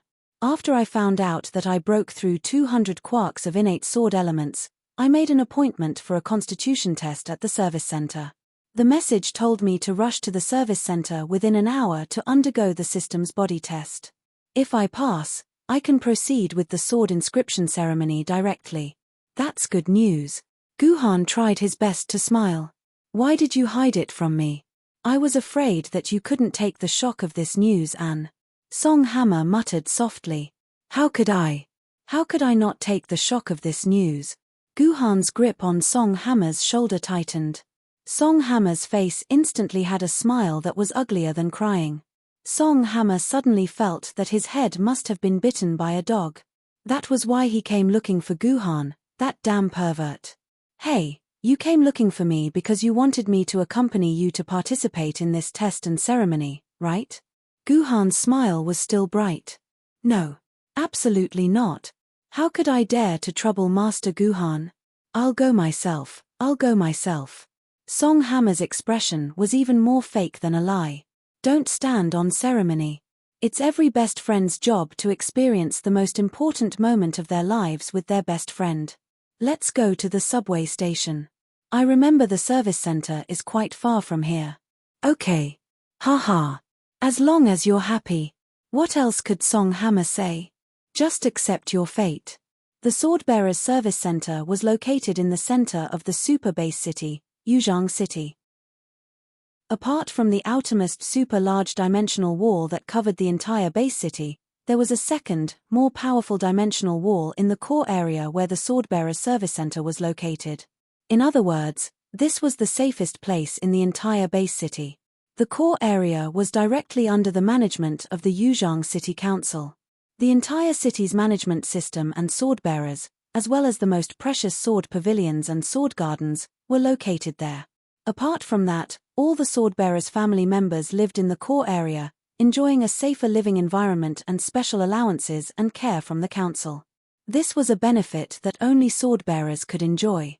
Due to the additional layer of dimensional wall, the outer walls of the base city had been breached countless times in previous major attacks. However, there were very few records of breaching the wall in the core area. Guhan had imagined many times that if Guhan's parents had been able to live in the core area back then, they would have been able to survive the major attack safely. Unfortunately, this was all just a fantasy. Guhan's family had not produced a swordbearer for hundreds of years. It was impossible for them to get a place to live in the core area. The Swordbearers Service Center was the second largest building in the entire core area. The only building bigger than it was the Yuzhong City Council, the highest authority of human power. In terms of the building's appearance, the Swordbearers Service Center was based on the architectural style of a certain Great Hall of the People from 1,000 years ago. However, it was enlarged by about 10 times. It had a Swordbearers Test Center, a Swordbearers Assessment Center, a Swordbearers Trading Center, a Swordbearers Adjustment Center, a Swordbearers Training Center, a Swordbearers Management Center, a Swordbearers Medical Center, and more than 10 key departments such as the Sword Pavilions and Sword Gardens. Tens of thousands of swordbearers went to the Swordbearers Service Center every day. Song Hammer first had to go to the Swordbearers Test Center to confirm that his sword element exceeded 200 quartz. Only then could he enter the Swordbearers Assessment Center to take the test. After confirming that he had a complete foundation and comprehensive knowledge of swordbearers, he would get a chance to enter the sword pavilions and find an unawakened sword mistress to carry out a sword inscription ritual. After that, he would have to synchronize. Song Hammer was already quite familiar with the entire process. This was not his first time coming to the Swordbearers Service Center. He had already been here twice before this. Previously, it was mentioned that the minimum sword element requirement for a swordbearer to carry out synchronization was 100 quartz. When Song Hammer was 13 years old, his innate sword element value had already grown to 100 quartz. Unfortunately, at that time, Song Hammer had tried to synchronize with a powerful ancient sword rank sword mistress without knowing the immensity of heaven and earth. In the end, he had failed miserably and lost his first chance to become a swordbearer. Some people found this strange. Didn't they say that there were many ancient sword rank sword mistresses? If this one did not succeed, they could just change to another one and try synchronization a few more times. Why was it that after failing once, they had completely lost their chance? This was not logical, and it was not conducive to finding more swordbearers. To explain, before synchronization, the swordbearer's body had to go through a sword inscription ritual. This was because the sword inscription ritual could increase the success rate of synchronization between the swordbearer and the sword mistress by a few hundred times. This was a process that had to be experienced before synchronization. Otherwise, relying on synchronization alone would not have a success rate of more than 0.1%. It would take a long time before a swordbearer with their own sword mistress could be born. However, the famed sword inscription ritual was expensive and time-consuming. In addition, almost every day, there were hundreds of mortals who had reached the standard who tried to synchronize with the sword mistress. Therefore, if everyone tried to synchronize with every unawakened sword mistress, the resources consumed would be too much for the council to bear. Therefore, after a scientific discussion, the council decided that every mortal who reached 100 quartz of sword element would have a chance to hold a sword inscription ritual for free. After that, for every increase of 50 quartz, they would get another free chance. If the sword mistress exceeded 500 quartz and still could not succeed, then the council would no longer provide a chance to hold a sword inscription ritual for free. Of course, if you have enough wealth, you can buy it for 100,000 renminbi once. It's a fair deal. You could experiment with all the sword mistresses in the sword library until you found one that could synchronize with your bloodline.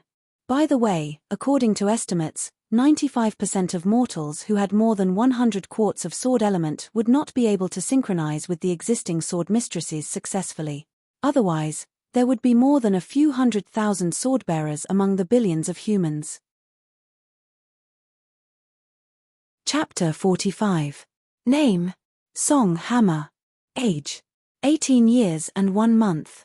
Gender: male. Ancestral home: Yuzhang City. Serial number of the people. 360103298310142461769257. How many times have you come for the test? This is the third time.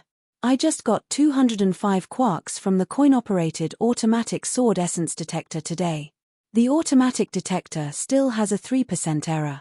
Someone will bring you to the system later. Let me ask you again. Are there any sword bearers among your ancestors? My great-grandfather was a treasured sword wielder. My great-grandmother was an ancient sword wielder. Other than that, there are 3 other sword bearers in my family tree. Oh, you can be considered a sword bearer family. Do you know which sword maidens your ancestors had? When you choose later, it's best to choose these sword maidens. I only know that my great-grandfather's ancient sword wielder was the Frost Iron Sword, and my great-grandmother's was the Autumn Moon Sword. However, I failed the last 2 times I tried to synchronize them. They didn't approve of me. Seems like the bloodline is too diluted. Then, in the Sword Maidens game, did you synchronize the ancient sword wielder? But since you've only been in the game for a month, you should still be using the initial sword wielder, right? Hee, I was lucky to get a chance to synchronize with the cloud-casting Iron Lady. Is it natural or artificially forged? Natural. TSK. The cloud-casting Iron Lady is one of the top 200 sword maidens in the ancient sword record. Since you've obtained the recognition of the cloud-casting Iron Lady in the game, your chances of success in real life have doubled. You should choose the cloud-casting Iron Lady for the sword inscription ceremony. I think so too. I just hope that the cloud-casting Iron Lady won't be taken away by other sword-bearers. It's a pity that my computer can't get any information from the sword tower. But don't worry, you can ask the service staff of the sword tower later. Song Hammer's conversation was with the registrar of the Sword Bearer Testing Center. After recording Song Hammer's information on an old-fashioned piece of paper, the registrar used an electronic pen to tap on the personal terminal on Song Hammer's wrist. Alright, the information has been entered into your personal terminal. You can go to room 32 and retest your sword essence value. Then, bring me the test report, the registrar instructed. Hey, pretty lady, can I ask if my friend who came with me can enter the examination room? Otherwise, I'm afraid he'll be bored staying here alone. Song Hammer sincerely called the registrar, whose face was full of pimples, a beauty, which made the other party smile happily. No problem. Go ahead. The inspector at number 32 is a reasonable person. Although the rules don't allow it, Bat can't monitor our service center. When Song Hammer and Guhan arrived at room 32, there was no one inside. The reasonable inspector was nowhere to be seen. Perhaps he had gone to the toilet. However, Song Hammer didn't know if the inspector had gone to the toilet. Anyway, he suddenly felt a pain in his abdomen. After waiting for a minute and not seeing the inspector return, he couldn't help but rush into the toilet. Guhan found the only chair in the examination room and sat down. The battle in the game had consumed a lot of Guhan's energy. After exiting the game, he was dragged here by Song Hammer. The mentally exhausted Guhan couldn't help but close his eyes the moment his butt touched the soft chair and fell into a dreamland. A few minutes later, a girl with a lot of freckles on her cheeks walked into the examination room. She was the examiner of this examination room. Last night, she and her friends had spent the whole night in the dungeon. Today, her mental state was not very good. When she went to the toilet just now, she actually fell into a deep sleep. If it wasn't for her personal terminal constantly sending work reminders to her, she would still be sitting on the toilet and snoring away. "Friend, get up for the examination," the freckled lady shouted and realized that the other party didn't respond. She must be like me. She's too tired from playing the game for too long, the freckled lady guessed. She thought that the other party was the same as her and had fallen into a deep sleep because of exhaustion. She couldn't help but feel a sense of empathy for the other party. Forget it. The examination doesn't need him to stay awake anyway. I'll just let him sleep like this. The freckled lady was indeed a reasonable child. Because she couldn't bear to wake the person being examined, she violated the work standards and began the examination in a sleeping state. The chair that Guhan made was the only chair in the examination room. He didn't know what the chair represented, so he sat down in a daze and fell asleep. As a result, with the freckled lady's control, 2 automatic flying scanning machines with gravitational wave scanners flew out from the ground under the chair. They emitted gravitational waves that couldn't be seen, touched, or felt, and circled Guhan's body dozens of times. Through the scanning, they constantly transmitted the data from Guhan's body to the computer in the freckled lady's hand. I didn't expect this person's physical fitness to be so good. The explosive power of his muscles is so high, higher than many famous sword wielders. The girl summarized the data and exclaimed in admiration, that's strange. Didn't the information that was sent say that his sword element value should be 205 quarks after the automatic detection machine's detection? Why is there such a big difference? Seeing the huge difference in the sword element value data on the computer, the freckled lady was extremely surprised. Even the freckles on her face seemed to have grown a lot bigger. Could it be that I've encountered the 1 in a million error rate of the fully automatic coin-operated machine? Hee. I'm so lucky. Lucky Maya *S. What kind of luck is this? So cool. So cool. My whole body feels so relaxed. Song Hammer, who had freed her stomach, returned to the examination room happily. She didn't know what was going on. She stared blankly at Guhan sitting on the examination chair that was supposed to have been made by her, and there were 2 scanning machines flying around him. Could it be that the person who had come to examine the sword element value was not her, but Guhan? Hey, you're this Song Hammer's friend, right? Where did your friend get the automatic detector? I'm going to inform the people in the public facilities maintenance department to replace the detector. Speaking of which, the detected difference is so big. I'm afraid it can't be fixed in a short time. The freckled girl nagged. That's right. That. Song Hammer smiled awkwardly. I think the automatic examination machine might not be broken. It's the test subject that's broken. It's not broken. He's just asleep. The freckled lady still didn't understand the situation. What I mean is, I'm Song Hammer. What? What did you say? I'm Song Hammer. Let me faint for a while. The freckled lady really wanted to find a hole in the ground to crawl into. She really did find a hole. This hole led straight to the fallout shelter that was 10 kilometers underground. It was the best place to use as an ostrich. Don't crawl in.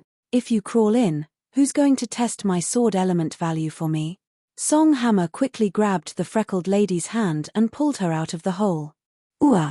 You have to promise me that you won't tell a 3rd person about this.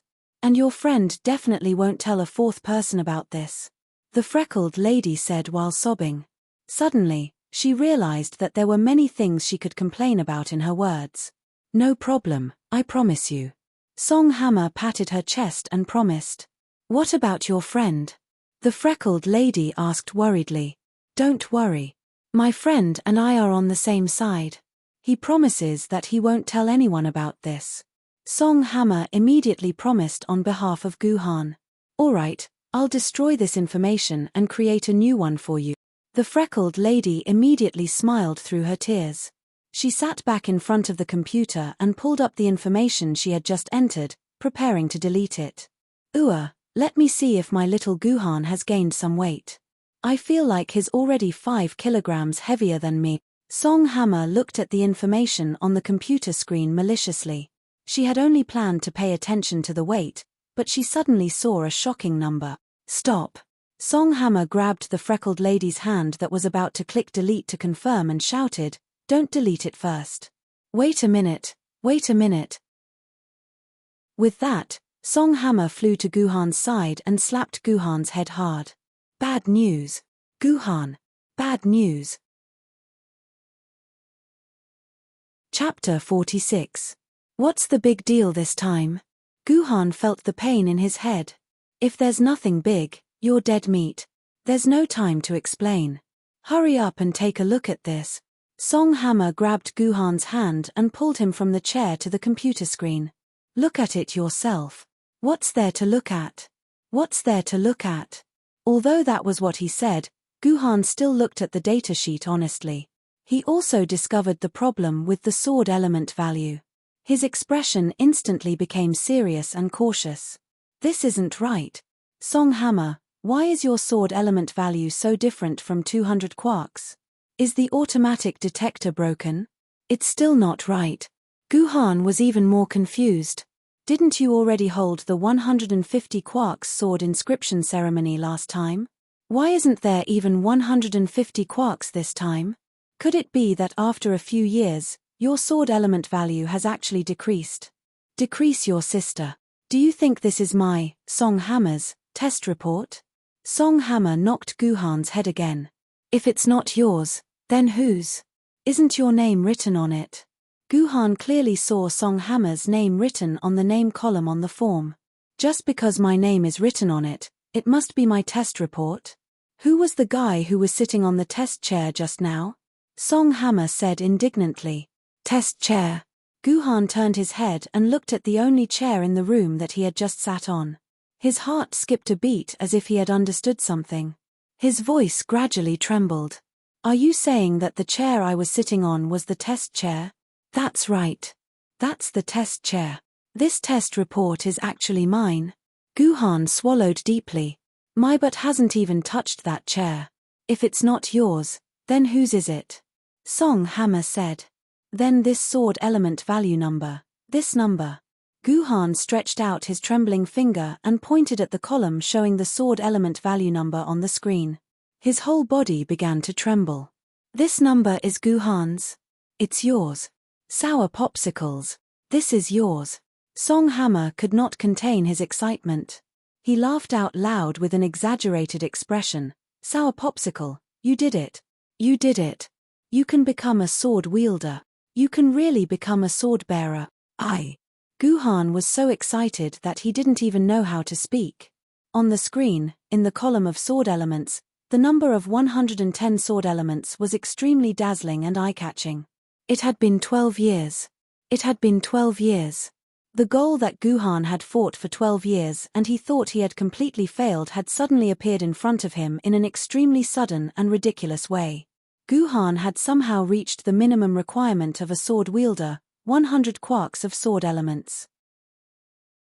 3 days ago, when he left the Instance Dungeon Settlement Center, when he found out that he did not obtain the 10,000 quarks of sword elements from the King of Yu's Gojian sword, when he was lying on his bed, thinking of giving up on being an ordinary person, when the sword lady was reprimanding him, Guhan decided to accept the fact that he had failed. He accepted the fact that his 12 years of planning had gone up in smoke. He accepted the fact that he still needed to struggle for another 5 years or more. Guhan even came up with a grand plan to reach 9,000 quarks of sword elements in the shortest time possible. Life is always filled with wonderful surprises, isn't it? To suddenly find out that the goal that he had been dreaming of, the goal that he had estimated to take 5 or 10 years to achieve, had suddenly been accomplished at a certain point in time. What kind of indescribable feeling would that be? Guhan did not know. At that moment, he could no longer think rationally. He had sunk into a state of uncontrollable ecstasy. At that moment, he wished he could throw everyone and everything he could see high into the air. He wanted to throw them with all his might into the air to release the joy that he had nowhere to release. Fortunately, Guhan, who had grown up with a heavy burden of hatred, was not so easily defeated by joy. He resisted the urge to throw Song Hammer into the air and let him fall to the ground without a care. To be on the safe side, Guhan decided to let the freckled girl test his sword element value again. What if the device also made a mistake? The freckled girl expressed her disdain for this. In the hundreds of years since the release of this professional detector for scientific research, there had been no more than 100 accidents. Among these 100 accidents, human error accounted for more than 90% of them. How could it possibly test Guhan's sword element value incorrectly? Still, our freckled girl was a reasonable and kind person. She obediently checked Ji Yuhan's stats again. There was no mistake, it was still 110 quarks of sword element.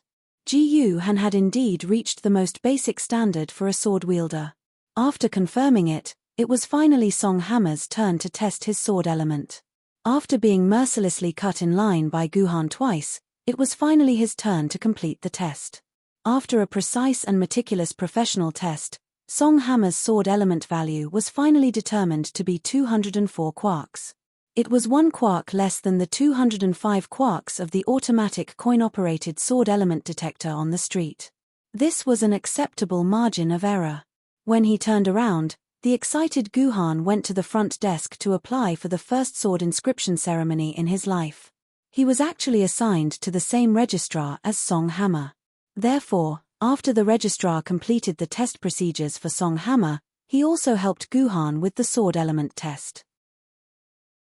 He complained to Guhan over and over again that since the two of them had come together, why didn't they go through the procedures together from the start? As a result, he had to do it again.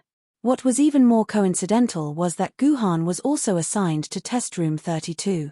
Just when the freckled girl thought that the trouble of the day was finally over and that she would never have to see these two troublesome fellows again, she was dumbfounded to see them swaggering in and waving at her. "Damn it, I'm not that close to you, okay?" The freckled girl could only helplessly ask Guhan to sit on the test chair for the third time and do the test for him again. Thus, Guhan became the only sword bearer in test room 32 to have his sword element tested 3 times in one day. Many years later, Guhan, who had already achieved success and become a big boss of the human race, told Song Hammer this interesting story in an interview program. Test room 32 instantly became a famous tourist attraction. Countless sword bearers tried their best to enter this test room to have their sword element tested. It became a super tourist attraction that earned millions of yuan a month. The sword bearer test was a necessary step before the sword inscription ceremony. It mainly tested whether the sword bearer had mastered the most basic knowledge. Generally speaking, the test center of the sword bearer service center wouldn't open the test for just anyone. Only after there were 10 sword bearers who needed to be tested would the test be conducted as a group. When Guhan completed the test procedures and arrived at the waiting area of the test center with Song Hammer, there was only one female candidate sitting there waiting. It seemed like Guhan and Song Hammer were unlucky. The previous batch of 10 people had probably just entered the examination hall, and they would need to wait for a while before the next batch of 10 candidates could be gathered. While waiting for the exam, Ji Han still could not believe that he had actually arrived at the entrance of the assessment center. He was about to hold his first sword inscription ceremony in his life. All of this happened too suddenly. How did he, who only had 9 quarks of sword elements a few days ago, suddenly have 110 quarks? Guhan decided to think about it carefully. If he couldn't figure out the reason behind it, Guhan might not even be able to sleep. First of all, he had been tested by the fully automatic coin-operated sword element detector 3 days ago. If the detector had not been broken, then he would have been a pitiful person with 9 quarks 3 days ago. The changes had happened in the past 3 days. The answer to this question was hidden in the events that had happened in the past 3 days. Guhan carefully recalled and speculated that the following points were the possible reasons for the strange increase in his sword element value. First, he had completed an SSS grade evaluation for the initial battle instance dungeon. Second, he had grafted the Go-Gen sword of the King of Yu, but it was cancelled by the GM. Then, he was sent back by that strange 0791 by twisting his egg. Third, he had obtained the mysterious Qingpin sword. Fourth, he had participated in the Zhenyuan Garrison Crusade quest and completed a new quest storyline that had never been heard of before. Fifth, he had eaten several sword element pills during the quest, drank a bottle of sword element oral solution, obtained the secret manual of the Heavenly Sword and the Cornucopia. The fifth and fourth possibilities were first ruled out by Ji Han. The changes to the mission's plot had nothing to do with the sword essence's value. As for eating a few sword essence pills, that was even more impossible. According to the conversion rate of 9 out of 1,000, 9,000 quarks would be needed to achieve it. With the 500 quarks of sword essence he had so far, he could at most convert 1 quark. Wait, if the 500 quarks of sword element value obtained in the game were converted into 1 quark of sword element value in the real world, then unsurprisingly, the sword element value he should have was 10 quarks. Among the 110 quarks, there were 100 quarks that appeared out of thin air. 100 quarks divided by his conversion rate of 0. 9,1000 would be equivalent to obtaining 9,000 quarks of sword element value in the game. If the various losses during the conversion process were taken into account, then the actual sword element value needed in the game was actually around 10,000 quarks. It was exactly the same as the 10,000 quarks that he had lost and the 10,000 quarks of sword element that he should have obtained after the sword mark of the Go-Gen sword of the King of Yu. Could it be that the 10,000 quarks did not disappear, but directly entered my body in the real world? Guhan silently speculated. A seemingly correct answer appeared in his mind. Chapter 47. Hey, brother, you're here for the exam. When Guhan heard the old-fashioned way of addressing him, he ran out of his own world. He looked up and saw a young girl with fair skin.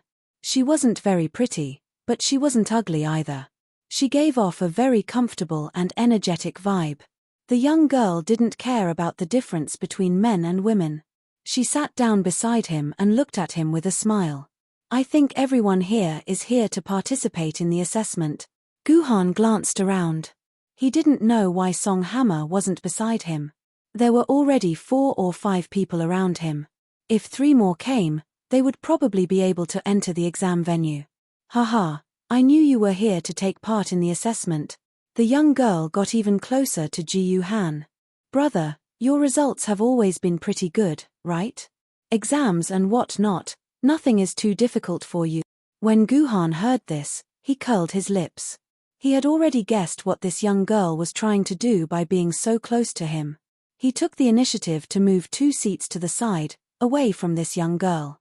By the way, Guhan's results were indeed very good, especially in the area of knowledge about sword maidens.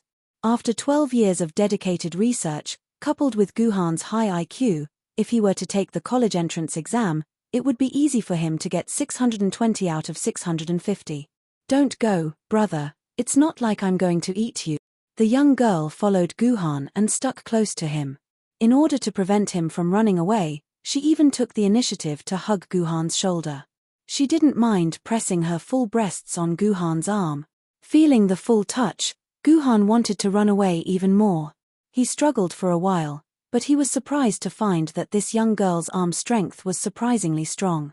Guhan had already used 30% of his strength, but he still couldn't break free from the young girl's arm. More than 30% of strength was not something a normal person should have, and Guhan didn't want to expose it. Hehe, brother, you're quite strong. I didn't expect you to have the strength of a school tyrant with the face of a school tyrant. You're so handsome. So cute. This is the first time Ling has met a man who suits Ling's heart so well. The girl named Ling was smiling like a flower. She even shamelessly sniffed Guhan's body and smelled Guhan's body fragrance. She happily stomped her feet. Great, this smell is also the one that Ling likes. Guhan saw that he was about to become this girl's toy for no reason. He made a prompt decision and changed the topic. Miss, I'm afraid it's inappropriate for us to do this. As the saying goes, men and women shouldn't touch each other. We should. It's okay, it's okay. My dad said that if you meet a man you like, don't be soft-hearted. Just take them all into your harem. I think you're pretty good. Are you interested in joining my, Ling's, harem? Ling said heroically. She didn't feel that she had challenged a normal person's worldview at all. Let's talk about the exam. If I'm not wrong, miss, you want me to help you cheat, right? Guhan decided to change the topic. Hey, don't use the word cheat. Dad told Ling that this is a shortcut for more people to realize their dreams of becoming a sword-bearer. This is a very great thing. At this point, Ling raised her fist in annoyance. Why can't this exam be solved with fists? Ling has been memorizing books for the whole night.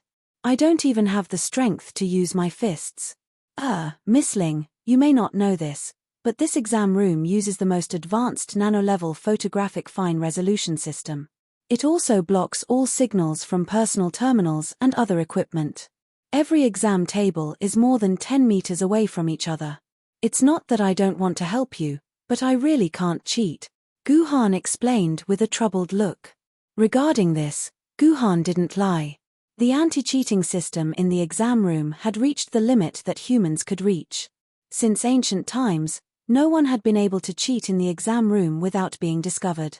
Every year, hundreds of people who didn't believe it were banned from entering the Sword-Bearer Service Center for 5 years. Hee. Hearing Guhan's words, Ling smiled strangely. She released her hand from Guhan's shoulder and took the initiative to leave Guhan's side. She walked towards the end of the corridor. After a short while, Ling was nowhere to be seen. God. She's finally gone. Guhan breathed a sigh of relief. He was almost tortured to death by this strange girl. Hey, can you hear me? Suddenly, Guhan heard Ling's familiar voice. Guhan hurriedly looked around, but he didn't see Ling beside him. He then checked his personal terminal.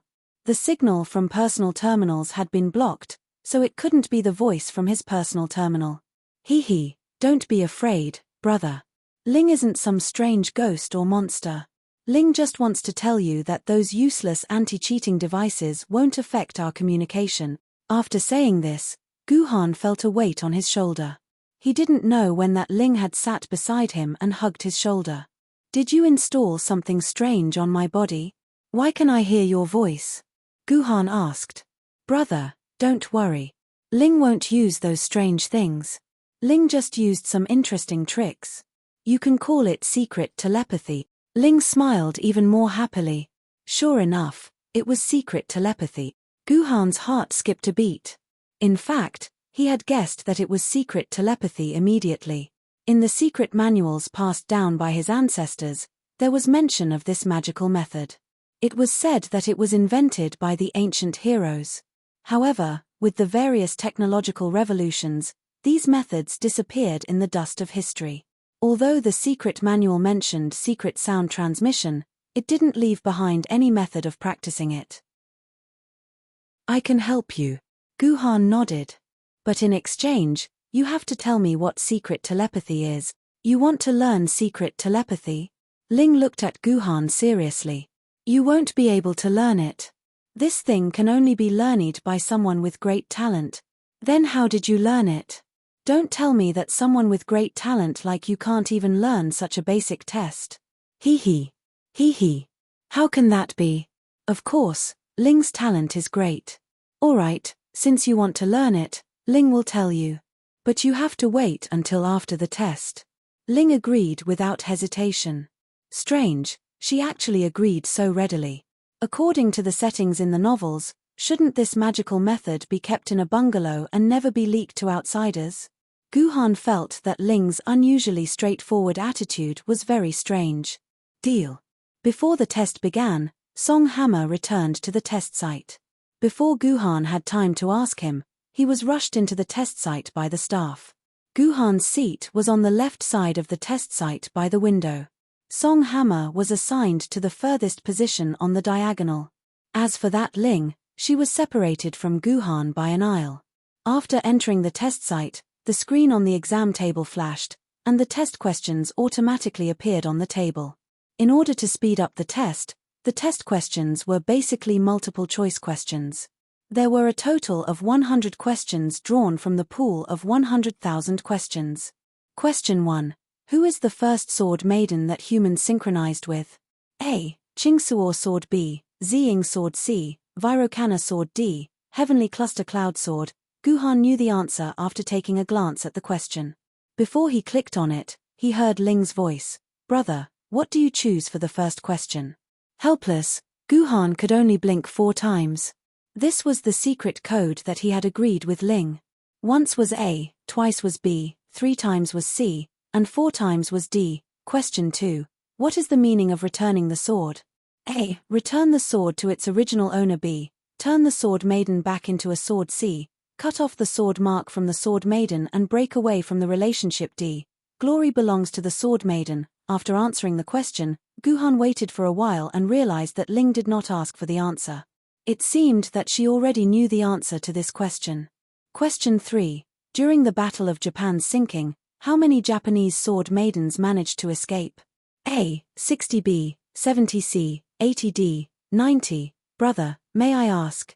Before Ling could finish, Guhan blinked, indicating that the answer to this question should be A. Question 4. Sword Maiden Online. if a sword maiden form has a damage ratio of 0.878, and the wielder's sword element is 10,258, then what is the perfect damage to the defenseless Yuan Ku? In reality, if the sword maiden fights against the standard dragon-level Yuan Ku, and the average damage each time, without using any skills, how many attacks would it take to eliminate this Yuan Ku?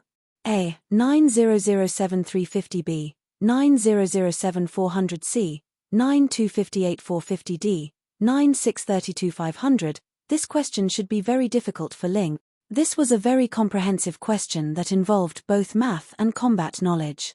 For anyone, it was a difficult question. Guhan initially thought that Ling would definitely ask him, but after waiting for a long time, he heard Ling's question. However, she asked for the fifth question.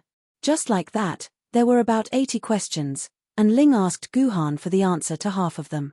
Guhan calculated the types of questions that Ling could answer and realized that most of them were questions about history, morality, and laws. Basically, Ling did not know anything about them. However, Lin Ling had never asked Ji Yu Han a single question regarding the design of the sword maiden and combat knowledge. Question 88. In reality, if a sword maiden and a sword maiden have a disagreement, what should the sword maiden do? A. Issue an order to the sword maiden. B. Punch the sword maiden. C. Listen to the sword maiden's opinion. D. Discuss it seriously. Sigh, such a stupid question. That Ling probably won't ask me, right? Just as Guhan was thinking about this, Ling's voice appeared in his ears. Brother, is it correct to choose B for question 88? This violent woman has a mental problem. Chapter 48. Question 100. If a sword wielder successfully synchronizes with an ancient sword in Sword Maiden Online, what is the lowest probability of synchronizing in real life? What are the grades of treasured swords and famed swords? A. 20%, 15%, 10%. B. 25%, 20%, 15%. C. 30%, 25%, 20%. D. 15%, 10%, 6%. Guhan clicked on D and saw that Ling had already raised her hand to signal that he had finished answering the question. She then left the exam hall. As expected, this kind of general knowledge about sword maidens was not difficult for Ling. Guhan smiled and raised his hand to signal that he had finished answering the question. He then followed behind Ling and left the exam hall. Ding dong. Congratulations sword wielder candidate Guhan, your score is 99 points, which is 9 points higher than the passing mark. You have passed the basic exam. Please proceed to the sword inscription hall and wait for the sword inscription ceremony. As soon as he left the exam hall, Guhan received the notification that he had passed the exam. After all, it was a multiple-choice question, and the computer automatically corrected the paper. It was extremely fast. Hey, Miss Ling, wait. Guhan caught up with Ling. Miss Ling, I think you have passed the exam as well. Hehe, I just received the news that Ling got 100 points. Ling said proudly. This guy. He actually scored 1 point higher than me. Guhan was shocked. Guhan knew that the question that he had lost 1 point was a very difficult question. It involved the sword maiden's data, combat ability, battle experience, and fighting style. When he answered it, he had no clue at all. He had basically chosen a C from A, B, D, and C based on his experience. Originally, he was hesitating whether he should tell Ling the answer that he had guessed. He did not expect that Ling did not even ask for the answer from him. This meant that Ling had answered the question correctly on her own to get the full 100 point. In other words, at least in terms of general knowledge about sword maidens, this girl called Ling had already surpassed the genius Guhan who had studied for 12 years. This made Guhan feel very uncomfortable. He vaguely felt some jealousy towards this girl called Ling. Guhan threw this jealous thought to the back of his mind. It was more important to get down to business. Miss Ling, since you've passed the test, according to our agreement, shouldn't you tell me the method of secret voice transmitting? Of course, no problem. Ling nodded with a smirk. But Guhan, Ling's speaking speed might be a little faster. All right. Ji Yu Han nodded. How could the speed of a young girl's speech be so fast? Guhan had this thought, but he regretted it in the next moment. Almost at the same instant that Guhan nodded his head, Ling chanted the secret voice-transmitting incantation at a crazy speed without panting. Mind and spirit unite, prajna bowl, body weak and introverted, words shatter pill green. Almost at the same time that Guhan nodded his head, Ling recited the secret voice-transmitting incantation at a crazy speed. From the beginning to the end, at least 600 words came out of Ling's mouth in about a minute. It was said that only a host named Master Jianhua in the Middle Ages 1,000 years ago had achieved such a terrifying and despairing speed. Who would have thought that today, 1,000 years later, this speed would actually appear in the mouth of a young girl? Guhan hadn't thought of this at all. When Ling recited the entire incantation, Guhan was still standing there in a daze. It seemed that he had been completely stunned by Ling's words. Hehe, Ling's time is precious, so I can only recite it for you once. You must remember it. Otherwise, I won't care if you miss or forget a word. Ling left Guhan in an even happier mood after saying such infuriating words. This arrogant kid actually dared to think of using the secret voice-transmitting incantation. He deserved to die of anger. However, even if she wrote the incantation and told it to him, he wouldn't be able to learn the secret voice-transmitting incantation. This was a unique method passed down from ancient times. If one hadn't systematically studied ancient martial arts, no matter how talented he was, he wouldn't be able to understand what this incantation was talking about. Thank you, Miss Ling, for your teachings. Guhan will remember it. Suddenly, she heard Guhan's thanks. Ling waved her hand. It's all right. It's a piece of cake. A piece of cake? Ling was stunned. She suddenly turned around and saw Guhan standing hundreds of meters away, looking at her with a smile on his face. So, what was that voice that seemed to be ringing in her ears just now? Did I make a mistake? Ling clenched her teeth and felt bitter in her heart. She had actually been tricked by someone in the circle and taken away her family's secret. If this were to be spread to her family, although the elders might not necessarily punish her, Ling's reputation would be ruined in a day. Where did this brat come from? There are only a few families in the circle, and there's never been anyone with the surname Gu. Ling couldn't figure it out no matter how hard she thought about it. How could she know that Gu Han had nothing to do with her circle? Could it be that he's not from the circle? Is he a wild guy? Sour Popsicle, who are you greeting? Why are you showing such a disgusting smile? Song Hammer walked out of the examination hall, looking exhausted. He saw Guhan smiling creepily at the end of the corridor. It's nothing. I just met an interesting guy. Guhan came back to his senses. Oh right, how's your score? Don't tell me you want me to participate in the sword inscription ceremony alone. Haha, it's just right. Just right. Song Hammer laughed awkwardly. It seemed that he had passed by the passing line of 90 points. Oh right. Why did you run out before the exam? You almost missed the exam, Guhan asked curiously as he recalled Song Hammer's strange disappearance before the exam. Oh, that. I heard that a famed sword rank swordsman appeared in the service center, so I went to watch the show. Song Hammer explained. In reality, there were less than 1,000 famed sword rank swordsmen out of the tens of thousands of swordsmen. Moreover, famed sword rank swordsmen often fought with yuan coups all over the world to eliminate the possibility of invasion. Therefore, there weren't many opportunities to see a famed sword rank swordsman with their own eyes. Occasionally, one or two of them would appear in the service center, which was not a big deal. It was not surprising that Song Hammer went to watch the show. Is that so?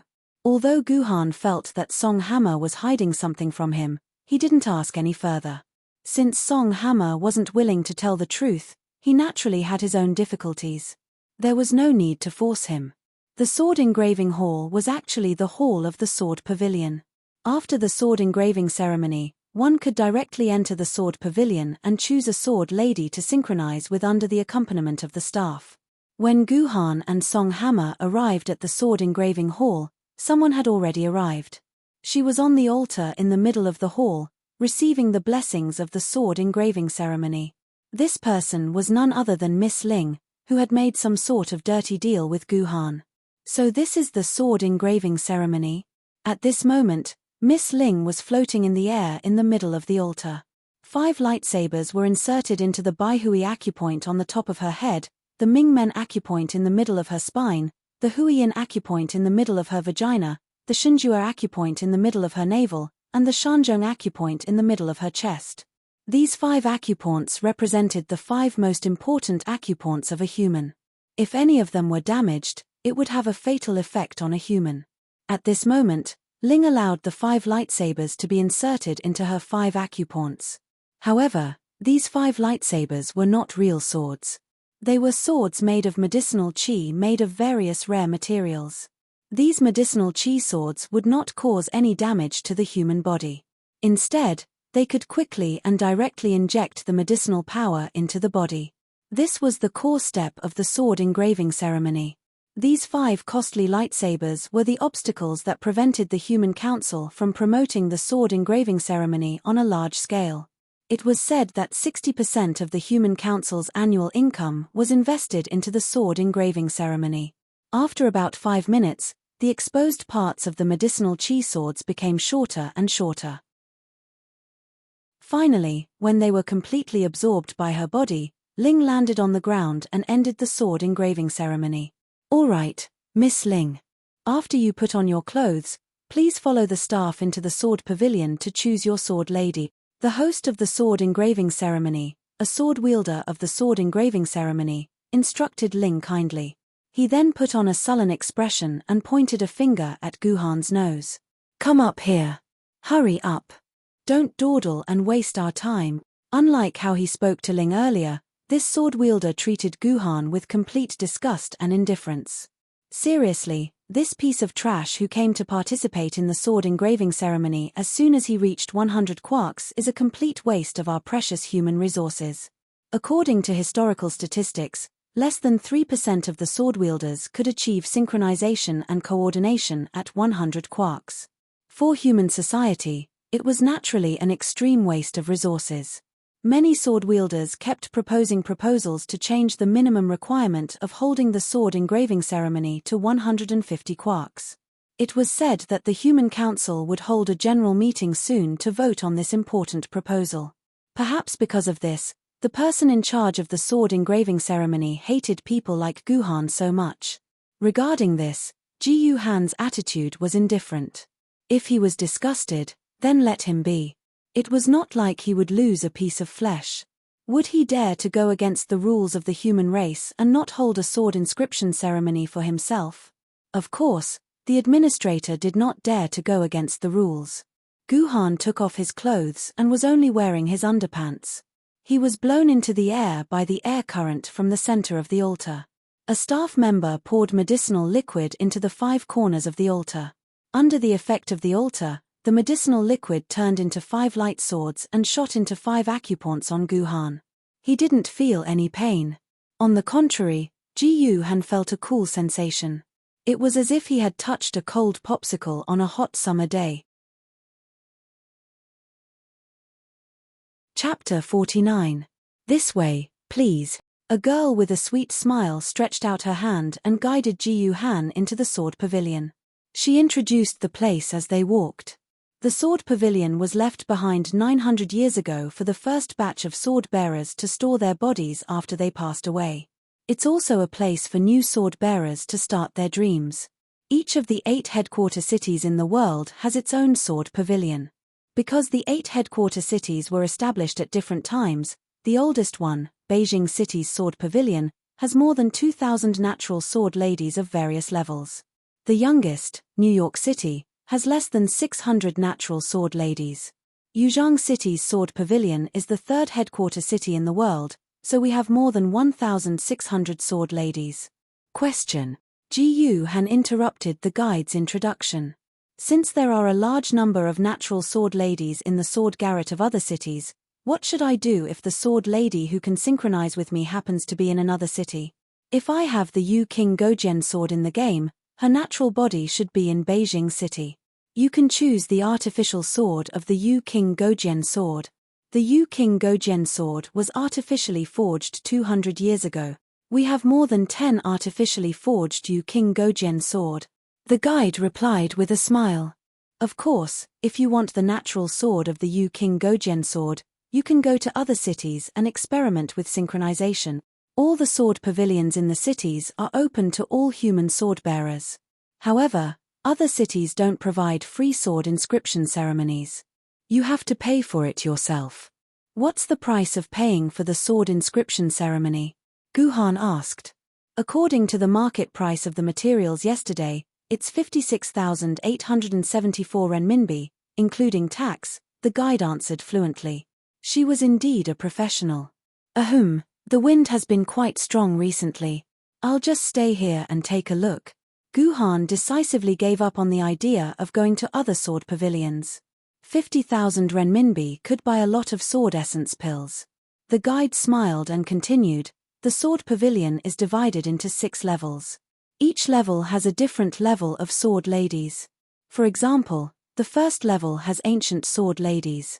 In our Yuzhang sword pavilion, there are a total of 654 natural-born ancient sword maidens and 3986 artificially forged sword maidens. Among the innate sword ladies, 298 have already been taken away by the sword bearers, and the remaining 356 are stored in the first floor of our sword pavilion. By the way, if you have the feeling that you want a sword when you see it, it means that you have a sword affinity with the sword. The success rate of you synchronizing with the sword will greatly increase. Sword affinity was a very rare feeling. Usually, only 3 out of 100 sword wielders would be able to sense the sword affinity. Moreover, once a sword affinity connection was formed with a sword maiden, it meant that the chances of the sword maiden synchronizing with one sword maiden would double. Along with the intensity of the sword affinity's reaction, the multiplier would also increase. If this sword affinity's reaction was strong enough to knock someone unconscious, then the success rate would be almost 50%. What you are looking at now is an ancient sword lady, the blue light sword. The guide walked the girl to a counter where the sword maidens were stored. She pointed to a sword that was flashing with blue light in a brocade box and said, "The blue light sword is ranked 1945 in the ancient sword records. It was the sword of Nailan Mingzhu during the Qing dynasty. It is covered in blue light and has the special ability to confuse vision. It is a Confucian sword maiden." Guhan noticed that in this brocade box, there were 2 grooves for the sword maidens, 1 gold and 1 silver. However, the gold groove was already empty. Only the silver groove was for the sword. The guide noticed Guhan's gaze and took the initiative to explain, there are 2 positions in the brocade box. One is for the blue light sword, and the other is for the artificial sword forged by our sword bearers. The blue light sword's natural body has already been taken away by a sword bearer, so what's left is the artificial sword forged. Lord Guhan, do you want to try synchronizing with this blue light sword? The guide tried her best to recommend, don't underestimate this artificial sword. Other than the sword maiden that is a little sluggish, it has reached 85% of the natural sword maiden's strength. Moreover, the blue light sword's synchronization success rate is the highest. Out of 10 people, 2 succeeded. It is much higher than the other swords. Artificial swords were artificial swords forged by human sword-bearers using the natural sword maiden as a template. Otherwise, with less than 10,000 natural sword maidens, they would not be able to satisfy the needs of more than 100,000 sword-bearers. Based on the strength of a master blacksmith, the difference between the forged sword and the natural sword maiden's strength ranged from 50% to 99%. The imitation swords that could be placed in the sword pavilion for new sword-bearers to choose from were usually 80% and above quality. Most importantly, when forging the imitation swords, they would consider the applicability of synchronization. Although the synchronization success rate was still lower than 30%, it was much higher than the natural sword maiden's 0.5% success rate. Therefore, many sword-bearers would choose an imitation sword as their sword maiden after their attempts to synchronize with the natural sword maiden failed. It was a helpless choice. Although the guide tried her best to recommend this blue light sword imitation to Guhan, Guhan was not interested at all. He was determined to be the strongest sword-bearer. Why would he want these artificial swords? In the future, don't bring me to the counters where the natural sword maiden is not around, Guhan said to the guide calmly. Understood. Although the guide agreed, the smile on her face disappeared. On the contrary, she was as disgusted as the manager just now. Does she think I'm a toad trying to eat swan meat? I'm wasting her time, right? Guhan guessed the reason for the guide's disgust. It was nothing more than him taking too long to choose and wasting her rest time. This is the Gale Sword, a martial arts sword maiden. It is ranked 1352 in the ancient sword records. After bringing Guhan to the counter, the guide said such a short sentence and did not say anything else. If it was not for the rule that the name, ranking, and the type of swordbearer, the guide would not have said a word. Guhan glanced at the Gale Sword. Suddenly, a feeling of wanting her welled up in his heart. This feeling was extremely strong, to the point that Guhan could not move at all. Could this be the sword affinity induction? Guhan immediately thought of the sword affinity that the guide had mentioned. Judging from the intensity of the reaction, Guhan was sure that if he chose this Gale Sword, the success rate would be almost above 40%. Mr. Guhan, are you going to choose the Gale Sword? Seeing that Guhan had been standing beside the Gale Sword for a long time, the guide hurriedly squeezed out a smile. In her heart, she could not wait for this guy to choose synchronization with the Gale Sword so that he would not waste her time. No, let's change to another one. Guhan shook his head and used his strong willpower to overcome the intense temptation of the sword affinity induction. He slowly moved away from the Gale Sword.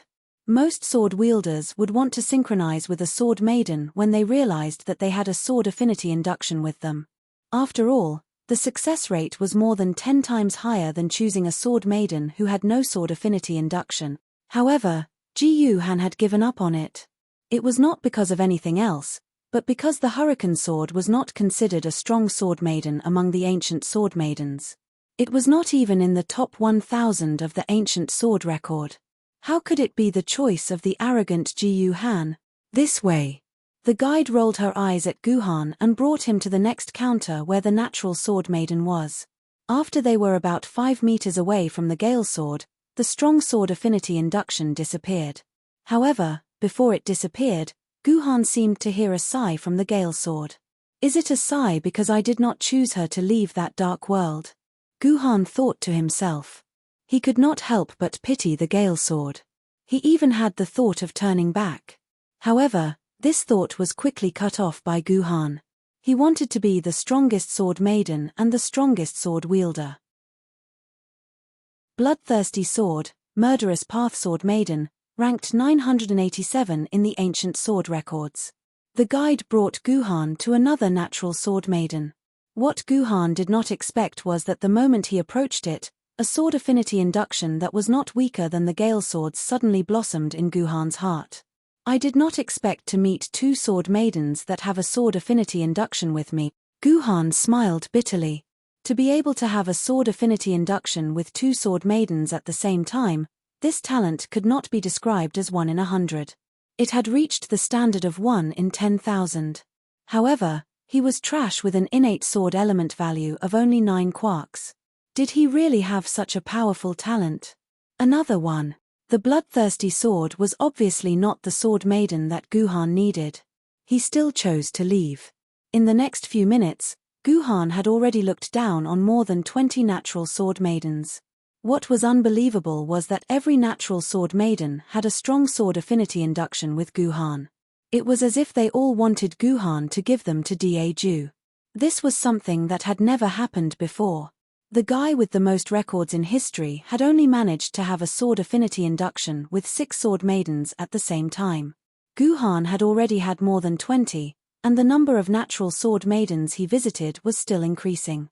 However, the strange thing was that those imitation sword maidens did not have any reaction to Guhan. It was clearly recorded that these artificial imitation sword maidens were the most likely to have a sword affinity induction. The rules of the world seemed to have reversed when it came to Guhan. At the same time, in these few minutes, Guhan also saw 6 sword bearers who had also come to choose sword maidens. When they chose their own sword maidens and tried to synchronize, they all failed miserably. All 6 of them knelt on the ground without exception. They had all failed. In comparison, Guhan, who was able to sense his sword affinity with every single one of them, was truly a fortunate existence. This natural sword maiden did not have any reaction to me. While sighing, Guhan suddenly realized that the natural sword maiden that he was approaching did not have a sword affinity induction with him. What's this sword? Before the guide could introduce it, Guhan took the initiative to look at the nameplate on the counter. He wanted to know the name of this strange sword maiden that did not have a sword affinity induction with him. Hey, Sour Popsicle, you're here too. Guhan was suddenly patted on the shoulder.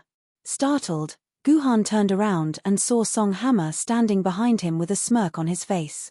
Mr. Song Hammer, this is the casted cloud iron sword you're looking for. Natural sword maiden, martial arts, ranked 455th in the ancient sword records. Casted cloud iron sword? Guhan felt that this name was quite familiar, as if he had heard it somewhere before. I say, Sour Popsicle, don't tell me you've also taken a fancy to my casted cloud iron sword. Song Hammer punched Guhan, but I'm sorry, this casted cloud iron sword has already been reserved by me. I remember now. Isn't the casted cloud iron sword the ancient sword maiden in the game? Chapter 50. Cast Cloud Iron Sword. Ji Han recalled that Song Hammer's ancient sword maiden in the game was indeed that somewhat rough sword maiden, Cloud Cast Iron Sword. So, your first target is the sword maiden Cloud Cast Iron in the game? Ji Han thought for a moment. As his best friend, he advised, have you really thought it through? Although you have successfully synchronized it in the game, in reality, your success rate is only 3 times higher than other natural sword maidens. Are you sure you want to choose this sword maiden with a 90% failure rate? This is your third chance. If you fail, you know the consequences. I have no choice. Song Hammer acted as if he was forced by reality. However, the expression on his face was unusually determined. I have already promised the cast cloud iron sword in the game. In reality, I will definitely save her from her endless slumber. I understand. Guhan laughed. Since you have promised her, please continue. I will not try the cast cloud iron sword. You do it. Hehe, to be honest, the cast cloud iron sword is strong and domineering. I really don't want to be with her in reality. With that, Song Hammer walked to the front of the cast cloud iron sword. He placed his hand on the cast cloud iron sword and was about to strike it. Lord Song Hammer, please wait. At this moment, the guide in charge of Song Hammer spoke. I need to confirm with you one last time. You have decided to synchronize with the natural sword maiden, the cast cloud iron sword.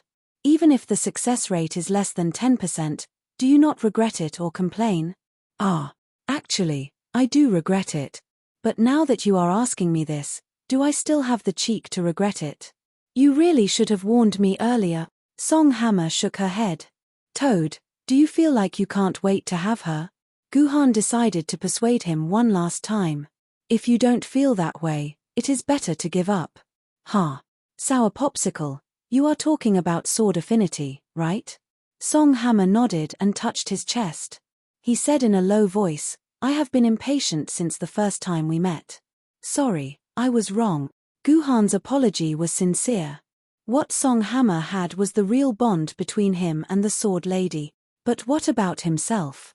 Regardless of whether it was the Qingpin sword or the Yu King Go Jian sword, he probably pursued them with the attitude of making use of them. Then, Cloud Cast Iron, I, the Stinky Toad, am coming. Song Hammer shouted loudly. After mustering up enough strength for his spirit, he raised his sword without hesitation and tightly grabbed onto the cast cloud iron hilt. In an instant, the light shone brightly. Resplendent light shone from the cast cloud iron's blade. Like fairies from the Dunhuang kingdom, they flew around Song Hammer. When there were enough of these fairies and they had enough secret techniques, Song Hammer's body suddenly exploded. As if they had received a command, they flew and poured into Song Hammer's 10 orifices at the same time. P.S. The 10 orifices are the eyes, ears, nose, and mouth, plus the other 3 orifices. Girls should have 11 orifices. Don't mind these details. Oh, what a coincidence. I actually saw a lucky fellow who succeeded in synchronizing. Ling, who had entered the sword pavilion earlier, muttered as she walked to Song Hammer's side. It seemed that she had not confirmed which sword lady she wanted to synchronize with. Hey, isn't this brother Guhan? Ling seemed to have just realized that the person standing here was Guhan, who had cheated happily with her. It seems that this lucky friend came together with brother Guhan. Ling moved closer to Song Hammer and touched his iron-like skin. Then, she looked at the sword lady's label beside the now empty brocade box. TSK TSK. I didn't expect you to be a natural-born sword lady. Brother, your friend's luck is really too good. Ling said with a smile. You better not touch him again, Guhan said coldly.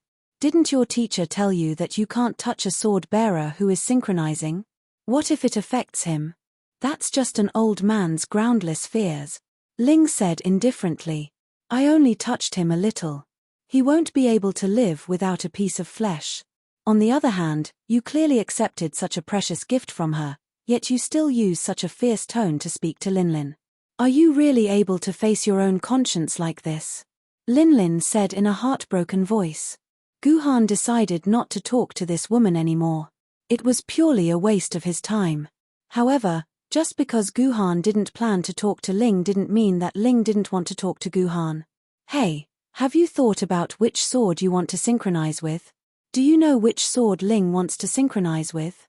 Have you reached that level in the game? Do you know which Ling is waiting for you in the game? Do you want to go out for a meal later? Ling really likes men like you. Do you want to go out and get a room later?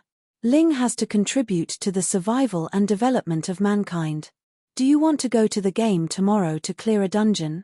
Linlin knows a super strategy for an SS-grade dungeon. Ling was like a chatterbox that couldn't be closed once it was opened. She kept asking questions, and Guhan almost couldn't hold back his anger and punched her in the head. Fortunately, when Guhan had this urge, Song Hammer's synchronization was about to end. At that moment, Song Hammer's stomach was as big as a water tank, just like what happened in the game's dungeon back in the fleeting calendar. From the front, Song Hammer's bulging belly covered his entire upper body. Only half of Song Hammer's head could be seen. It can actually be so big. Ling was dumbfounded when she saw Song Hammer's tank-sized belly. It's probably because of the cloud-cast iron. Guhan rubbed his nose uncertainly. I heard that edgeless heavy swords like the cloud-cast iron require a large amount of mind palace space. Legend has it that the second most famous sword, Darksteel Heavy Sword, can expand one's belly to twice the size of one's body. Ling was speechless. The thought of having a belly that was twice the size of a normal person sent chills down her spine. Alright, it's coming out. When Song Hammer's belly expanded to its limit, a strong light shot out from his belly. A baby slowly floated out of Song Hammer's belly. Is this a real nascent soul? Ji Han had seen her once in the Instance dungeon, and again in his Zifu, but this was the first time he saw the appearance of the Sword Maiden's nascent soul in real life. So beautiful. No matter how many times I look at it, it's still so beautiful. Ling revealed an infatuated look. Indeed, the moment the nascent soul of the Sword Lady was born, everything was beautiful. In a thousandth of a second, the cloud-cast iron's nascent soul began to grow and change. In biological terms, this was called abnormal development. In less than 30 seconds, the originally dazzling nascent soul had completed its abnormal development and turned into a beautiful girl. Oh, no, it was a girl with muscles all over her body. She was more than 2 meters tall and sturdy enough to kill a cow. Yes, a beautiful girl. Best friend. Cloudcast Iron has finally found you. As soon as he finished his transformation and stood on the ground, he excitedly and enthusiastically hugged Song Hammer, whose body had just become soft, and directly called Song Hammer his best friend. He skipped the stage of calling Song Hammer by his first name and didn't know what happened between Song Hammer and Cast Cloud Iron. Cloudcast Iron, although I am very happy to be in your arms, but can you put me down first? Song Hammer's expression was frighteningly fierce and the whites of his eyes rolled up. I am about to suffocate to death because of you. The way Cast Cloud Iron was hugging Song Hammer was like a cat owner hugging its master, rubbing its face crazily. The 1.6 meter tall Song Hammer in the 2.1 meter tall strong Cast Cloud Iron's arms was like a cat owner hugging a kitten. Ah! Sorry, best friend, Cloudcast Iron was too excited. Cloudcast Iron hurriedly put Song Hammer on the ground and shyly looked at his messy hair. Best friend, if you can call me Cloudcast Iron Little Union, that would be great. Blurg, blurg, it was rare for Guhan and Ling to act in unison. Brother Guhan, do you know which ancient sword is number 1 in the ancient sword record? Ling, who was walking with Guhan again, suddenly asked. It's the Yixian sword. Guhan instinctively answered. Immediately, he thought of something. Could it be that the Yixian sword is in Yuzhang City's sword pavilion? That's right. This is also the reason why I, Ling, came all the way from Yangjing City. Chapter 51. Guhan did not expect Ling to be from Yangjing Base City, as the only 2 super base cities in Huaxia, Yuzhang City and Yangjing City rarely interacted with each other. Only the sword bearers would travel between the 2 cities. As for the rest of the common people, 99% of them would stay in the base city where they were born until they died of old age. Yuzhang City and Yangjing City were separated by more than 1,400 kilometers. There were hundreds of Yuan Ku's strongholds and dozens of Yuan Ku's forces within this 1,400-kilometer distance. Because the sky was occupied by the powerful dragons and phoenixes, the safest way to travel from one base city to the other was by land. On this road, there were hundreds of brutal battles every day, and 3 sword-bearers had died on this road. That was why, unless there was no other choice, no mortal would have the will to step on this path of death. Only foolish sword-bearers who fought for the future of humanity, like their sword ladies, would be willing to sacrifice their blood and lives for this path. Therefore, it was very strange that a common person like Ling would appear in Yuzhang City. No sword-bearer would be willing to bring a common person who was a hindrance through this road, unless the common person had an extraordinary background. Thinking of Ling's ancient martial arts skills like telepathy, Guhan was almost certain that Ling's family was definitely extraordinary. How did you know that the Yixian sword is in Yuzhang City? Guhan asked curiously. Didn't the council say that the Yixian sword has been sealed forever and is not allowed to come out? Their location is the council's S-level secret. How did you know they are here? Because. Ling stopped abruptly in the middle of her sentence. Damn it. My family doesn't allow Ling to tell anyone. There's nothing to hide. Anyway, the Yixian sword is here, and she must be Ling's. You've been talking nonsense with Ling for a long time. Let me ask you, where is the Yixian sword? All of a sudden, Lin Ling abruptly pointed her finger at the nose of the guide behind her. She scolded him. No, she scolded him with a question. Miss Ling, I really don't know. The guide stumbled back in fear. Our leader never told us that the Yixian sword was here. Do you know? Ling pointed her fingertips at Guhan's guide again. The woman, who was disdainful just now, shook her head in panic. They don't know where the Yixian sword is, so don't make things difficult for them, Miss Ling. Let me lead you to the Yixian sword. A wizened old man suddenly appeared between Guhan and Ling. The old man was like a cotton ball that had shrunk into water. His waist was bent into an N shape, and his entire body was curled up. After saying this, the old man walked in a certain direction without caring about anything else. Lin Ling followed behind the old man with a smile on her face.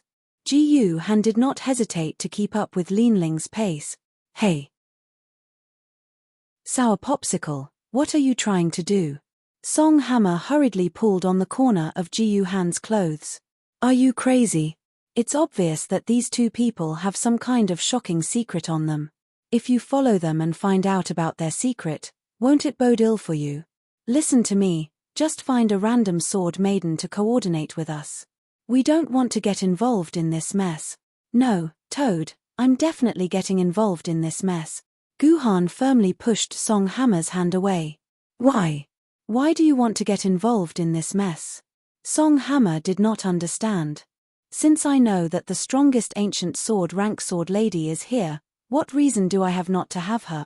After saying this, Ji Yu Han quickly followed Lin Ling, who was getting further and further away. F***CK, I'm unlucky.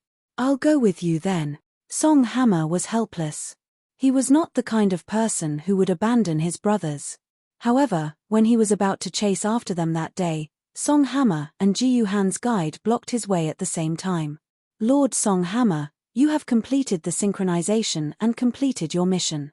Please leave the sword pavilion immediately. Song Hammer's guide's voice was gentle, but his attitude was firm. Then why can my friend follow you? First, Mr. Guhan has not chosen a sword maiden yet. Second, with the pavilion master there, we have no right to interfere. Ling, is this good-looking young man a newcomer to your family? The old man asked softly. They were already deep in the sword pavilion, and they could no longer see the counters where the sword maidens were placed. Hihi, Mr. Guhan is a genius. Our family does not have someone like Mr. Guhan. He was picked up by Ling along the way. Well, since he was picked up by Miss Linlin, it's fine if he follows you. Otherwise, I, an old man, will have a good talk with this young man who doesn't know the immensity of heaven and earth. The old man was full of malice. Mister, may I ask if you are the pavilion master of the sword pavilion? Cloudy Sword Immortal Liu Lei? Guhan suddenly asked when he noticed the old man's bad attitude. Interesting. A young man of your age knows my name. The old man was a little surprised. It had been more than 30 years since he had become famous. This young man, who had just reached adulthood, actually knew his name and nickname. It really was him. Ji Han also probed. He didn't think that the old man in front of him was actually Heavenly Sword Immortal Liu Lei, who stood at the peak. Cloudy Sword Immortal was the title of the sword bearer. The title was specially created by the Sword Committee based on the sword bearer's ability, characteristics, achievements, and many other factors. Only sword bearers of famed swords and above could receive a title from the Sword Committee. This title was very particular. Cloudy described the characteristics of the sword bearer, and Sword Immortal represented the sword bearer's realm. As the name suggested, adding the word Sword Immortal to the title meant that Liu Lei was a legendary sword bearer who had reached the peak of the immortal sword realm. A sword bearer who had reached the immortal sword realm in the world. Many sword bearers might not have the opportunity to meet a sword bearer of the immortal sword realm in their lifetime. However, on the first day Guhan became a sword bearer, he actually stood together with a sword bearer of the immortal sword realm. This made Guhan not know where to put his hands. Guhan likes to read books and read some stories. Over time, he understood many of the legends of the ancestors. When Lord Liu Lei was still a sword bearer of the immortal sword realm, he single-handedly fought against the 8 great gold saints. The younger generation will never forget this story for the rest of their lives. Guhan composed himself and sent a resounding bootlicking over. As the saying goes, flattery never works. Haha, that's all in the past. Let's not talk about it. Let's not talk about it. I'm just an old man guarding the door now. It could be seen that this 9 firmament sword master still valued and was very proud of his heroic deeds. His attitude towards Ji Han had also changed from being cold and indifferent to being kind and friendly. We're here. This is the place. If Miss Ling hadn't come, I might not have opened this door even if I died. Liu Lei patted on what was clearly a thick wall and a door opened out of thin air. Of course, it wasn't such an old-fashioned mechanism. Liu Lei patted on what was clearly a thick wall and a big hole appeared in the ground out of thin air. Ling and Guhan, who were not mentally prepared, directly fell into this big hole. When the somewhat dizzy Guhan stood up from the ground and regained his focus, he was surprised to find that he was actually in a large desert. Countless ancient swords were densely inserted in this desert, exuding a kind of emotion full of sorrow. This was a vast underground desert the size of a football field. Above their heads was a rock wall made of stalactites, and there were some dim incandescent lamps around to provide some light. The Yixian sword is here. Miss Ling, this old man's body is weak, so I'll go back to sleep first. I'll pick you up in an hour. Whether you can find the Yixian sword or not will depend on your luck. With that, Liu Lei's voice disappeared from above their heads. Where are we? Why are there so many swords and broken swords here? As far as the eye could see, some of the swords stuck in the desert were intact, while others were broken into 2. This is the land of buried swords. Ling tidied up her somewhat dusty pants. For the past 700 years, All the sword maidens belonging to Yuzhang City who were broken in battle and couldn't be saved are buried here. So that's how it is. No wonder I feel an indescribable sorrow here. During the battle with Yuan Ku, there were always some unfortunate sword maidens who couldn't return to their dimensional pockets in time and had their bodies destroyed by a powerful opponent. From then on, they completely perished, never to awaken again. That's right. Since they're broken and can't be saved, why are there swords here that look intact? Guhan asked curiously. A quarter of the sword maidens here were actually intact. Because the land of buried swords is a magical place. It has the special ability to heal broken sword maidens. If you have enough time and are lucky enough, you might even be able to resurrect them. That's why the Sword Council threw those broken swords here. But unfortunately, there aren't many cases of this resurrection, only in the double digits. But why is the Yi Xian here? Didn't the council say that she was sealed? Why would she be in a place like the land of buried swords? Guhan continued to ask. That's because the leisurely celestial sword wasn't sealed but broken. Ling casually revealed a shocking inside story. Why would the smart people of the Sword Council, who think that they are unparalleled in the world, publicize their stupid things to the public? For you to tell me such explosive news, I won't be silenced by you guys, right? Ji Yu Han asked the question he was most afraid of in a joking tone. I didn't expect my brother Guhan to be a conspiracy theorist. Ling sarcastically said, since you came with me, I can guarantee your safety. But you have to help me find the Yi Xian sword. Since you even know that old man Liu Lei, you don't need me to teach you how to distinguish the characteristics of the Yi Xian sword, right? That's not necessary. I do know the characteristics of the Yi Xian sword. Guhan nodded. I want to ask one more thing. If I find the Yi Xian sword first and coordinate with her, what will Miss Ling do? I'll kill you. Ling suddenly turned around and glared at Guhan fiercely. But in an instant, her expression changed into a bright smile. I'm joking. You'll marry me. Chapter 52. The leisurely celestial sword wasn't very old. Among all the sword ladies of the pre-Great Calamity era, it could be considered a very young existence, being less than 1,100 years old at most. However, such a young sword lady naturally had her own special reasons for being able to rank first among the numerous ancient sword-grade sword ladies. That was because the leisurely celestial sword lady was the only sword lady of the royal way among all the ancient sword-grade sword ladies.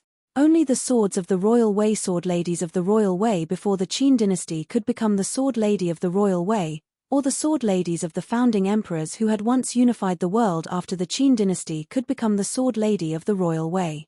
As long as its master hadn't ascended to the peak of the world, no matter how powerful the sword was, it wouldn't be able to become the sword lady of the royal way. The most famous example was the heavenly sword, which Guhan had pursued as the #1 treasured sword.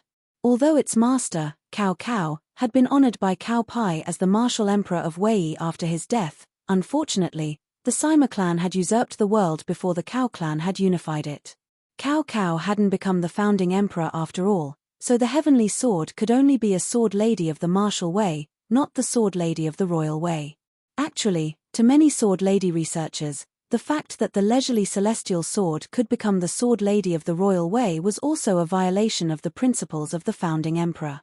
This was because the leisurely celestial sword's master, Sun Yixuan, had only occupied part of the southern part of Huaxia before his death.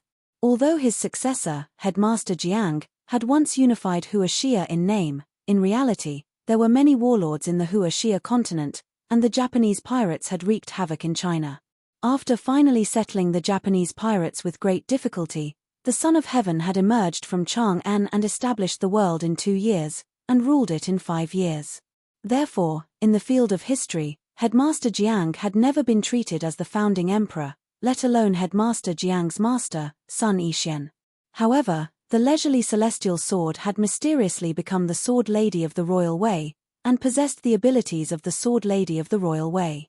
After countless debates, historians finally came to a conclusion. A certain party that would be banned for writing its name had always insisted that it had inherited Sun Yixuan's legacy and was the orthodox Huaxia. Therefore, In a sense, Sun Yixuan became the founding emperor, and the Yixian sword became the emperor's sword.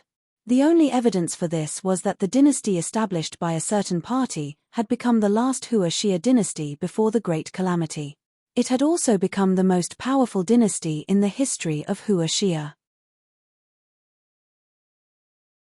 P.S. In terms of absolute military strength, the current Hua Xia is definitely the most powerful.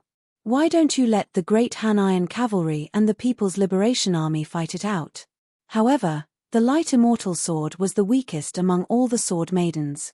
This was because Sun Yixuan's position as the founding emperor was too undeserved.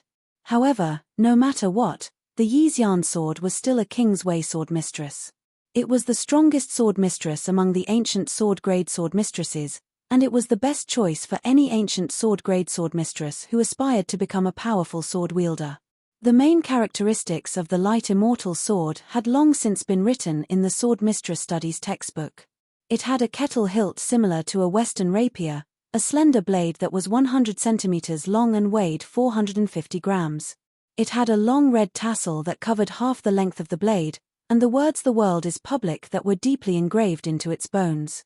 In short, the light immortal sword wasn't hard to find because its characteristics were very obvious. However, it wasn't easy to find because there were just too many swords here. Moreover, in truth, Jiyu Han was different from Linling, who was extremely serious when searching, like a butterfly flying around the sword burial grounds, wishing that he had 4 pairs of eyes. Jiyu Han was like a gentle breeze and a gentle drizzle, leisurely and leisurely. Most of the time, he would pay attention to the broken parts of each broken sword. From the mottled and ragged cracks, it was as if he could see the countless dangerous battles that they had experienced, as well as the brilliant death that bloomed at the last moment of their lives. Perhaps, the home of me and my sword ladies will also be here. Jiyu Han seemed to see his future from this place. Hey, Ling, can you be more serious? Are you even a man for dilly-dallying like this? Gu Han's casual attitude angered the impatient Ling. Half an hour had passed, and half of the 1 hour that Liu Lei had given them had passed. However, Ling had only searched a small portion of the sword burial grounds. She hadn't searched the remaining 2/3 of the sword burial grounds. Hihi, do you think I'll let you have the light immortal sword after I find it? Gu Han sneered. The reason he had slowed down his search was to repay Ling for bringing him to the sword burial grounds. However, if he managed to find the light immortal sword in such a short time, it would mean that the light immortal sword belonged to him, Gu Han. If that happened, he wouldn't stand on ceremony and hold the light immortal sword in his hands. Why would he give it to Ling like an idiot? After searching for a few minutes, Gu Han suddenly felt a familiar throbbing in his heart. This is the sword affinity resonance. Gu Han's expression changed. If a sword affinity resonance could appear in the sword burial grounds, it meant that there must be a successfully resurrected broken sword hidden nearby. Moreover, there was a high possibility that this broken sword was the light immortal sword that Ling had been searching for. Gu Han immediately walked in the direction of the sword affinity resonance. After walking for less than 10 meters, the sword affinity resonance in Gu Han's heart was magnified to its strongest level. This meant that the broken sword was near Gu Han's feet. At this moment, there were 4 swords closest to Gu Han, but all of them were broken swords. It was impossible for a broken sword to have a sword affinity resonance with him. Could it be that there were other swords buried in the yellow sand? Without any hesitation, Gu Han suppressed the throbbing in his heart and started to dig at the yellow sand under his feet. He did not know what material the yellow sand was made of. It looked like fine and soft sand, but when he dug at it, it felt like he was using needles. Soon, the inconspicuous yellow sand rubbed against Gu Han's palms until they were bloody. "What are you doing?" A question exploded in Gu Han's ears. It was Ling's voice. She had noticed Gu Han's unusual behavior and quickly ran to Gu Han's side. "It's nothing. I'm just bored," Gu Han said casually, but his hands dug even faster. As long as he dug out the sword before Ling did, he could confirm that it was the light immortal sword and then touch the hilt of her sword. Then, he would be able to synchronize with the light immortal sword. When that happened, no matter how powerful Ling was, she would not be able to take the light immortal sword from him. HMPH, fine. I'll let Ling dig it for you. After saying that, Ling threw a flying kick at Guhan's handsome face. If the kick landed, Guhan's face would probably be disfigured. Damn it. Guhan had no choice but to twist his body in a strange way and dodged Ling's flying kick. However, he also exposed the half-dug hole in his hand to Ling Ah. Although Guhan dodged the flying kick, the suffocating throbbing in his chest became even more intense. He groaned, clutched his chest and half-knelt on the ground. He almost fainted. Hey, you're quite skillful. You actually dodged Ling's kick. Ling is liking you more and more. Wait until Ling sees what you're hiding in this hole, then I'll comfort you, Ling said with a smile. Her hands did not slow down at all. She continued to dig the sand hole that Guhan had just dug. Seeing Ling's action of taking over a magpie's nest, Guhan just knelt on the ground and did not move. It was not because Guhan had given up fighting for it, but because the throbbing brought about by the sword affinity was too intense. Guhan had to resist this suffocating feeling while secretly accumulating his strength. Only when he was sure that what Ling had dug out was the Yixian sword would he unleash his strength and fight for it with her. Soon, Ling's hand seemed to have touched something hard and stopped. Her originally quick and rough movements immediately became meticulous and minute. After slowly wiping away a layer of floating sand, a large red sword tassel was reflected in Guhan and Ling's eyes at the same time. It's her. This is the sword tassel unique to the Yixian sword. Ling was so excited that her heart was about to jump out of her chest. Although she did not know how the mysterious Guhan knew that the Yixian sword was buried here, there was no doubt that the Yixian sword was hers. Ling reached out her hand and was about to pick up the strongest ancient sword from the sand hole. In the next moment, Ling's expression tensed up and she rolled to the left. At the same time, she used her right hand to block a flying foot in front of her. How dare you fight back? Ling was furious. She looked at Guhan, who was also climbing up from the ground, and said, "This sword belongs to Ling." Miss Ling said, "It's yours, so it's yours. However, Guhan has a small request. Can I touch this sword before Miss Ling? What do you think, Miss Ling?" The throbbing in Guhan's heart grew stronger and stronger. It was so strong that Guhan was almost certain that as long as he touched the Yixian sword, there would be a 50% chance of success in synchronization. Do you really think that Ling is stupid? What a joke. What if Guhan succeeded in synchronization after touching it first? Although Ling did not think that his chances were high. How about this? This sword belongs to you, brother Guhan. However, Ling has the same request as you. Before that, let Ling touch it first. That's a good choice. Looking at how relaxed she is, Ling doesn't have any sword affinity. Her chances of success aren't high. Ji Yuhan pondered silently. He almost nodded his head in agreement and let Ling touch it first, but he immediately came to a realization. No. Since Ling took the trouble to come here from Yangjing, she must be very confident that she can get the Yixian sword. Don't tell me that one of her ancestors used to have the Yixian sword. There's no point in talking. Let's just fight. Guhan shook his head and gave up on trying to persuade her with words. Hehe, are you sure you want to play with Ling? Ling smiled contemptuously. She suddenly picked up a broken sword that was stuck in the ground and attacked Guhan. Guhan immediately grabbed the broken sword next to him. This was exactly what Guhan wanted. If they were to use a sword, Guhan did not think that anyone in this world below the age of 20 would be a match for him. Unexpectedly, just as Guhan was about to grab the broken sword, the throbbing in his heart suddenly exploded like a bomb. A suffocating feeling hundreds of times stronger than before rushed into Guhan's brain. No matter how tough Ji Yuhan's spirit was, in the face of this explosion, he instantly lost consciousness and fainted on the ground. Chapter 53. TSK, he actually fainted from fright. It was obvious that Ling's swordsmanship was superb. The moment she discovered that Guhan had fainted, she easily retracted her sword and did not even touch Guhan's body. It seems like Ling's swordsmanship is getting better and better. She managed to scare this guy, who is quite skilled, into fainting with just a small sword strike. Uncle Ji Nia actually said that Ling's swordsmanship has not reached the next level yet. This is too much, Ling said proudly. However, where did this guy come from? He actually managed to exchange a few blows with Ling. Forget it, I don't care anymore.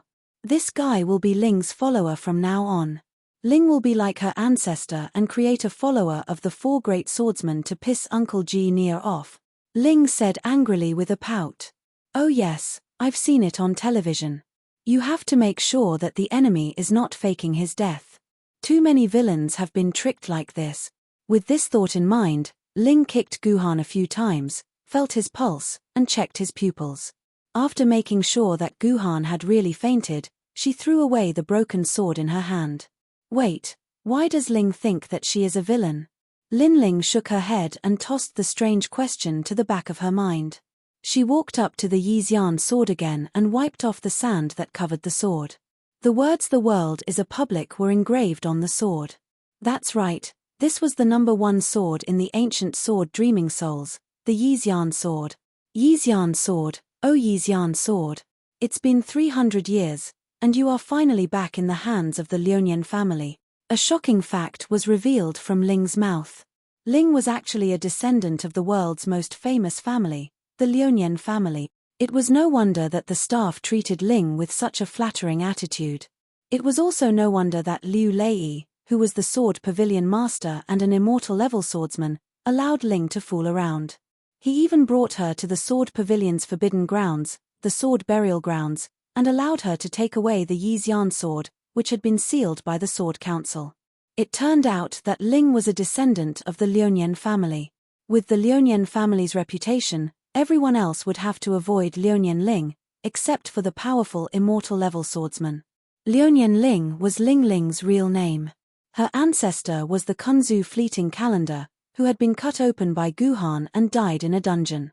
In real history, Fleeting Calendar's strength soared. He became the first savior of humanity and the first emperor-level swordsman. He was the leader of all the swordsmen, and he led humanity through one crisis after another. Among the 8 super base cities, 3 of them were created by Fleeting Year Calendar. This was a unique record. The other 5 cities were created by the other 5 emperor-class sword-bearers. No other sword-bearer had ever built a second base city like Fleeting Year Calendar, let alone a third.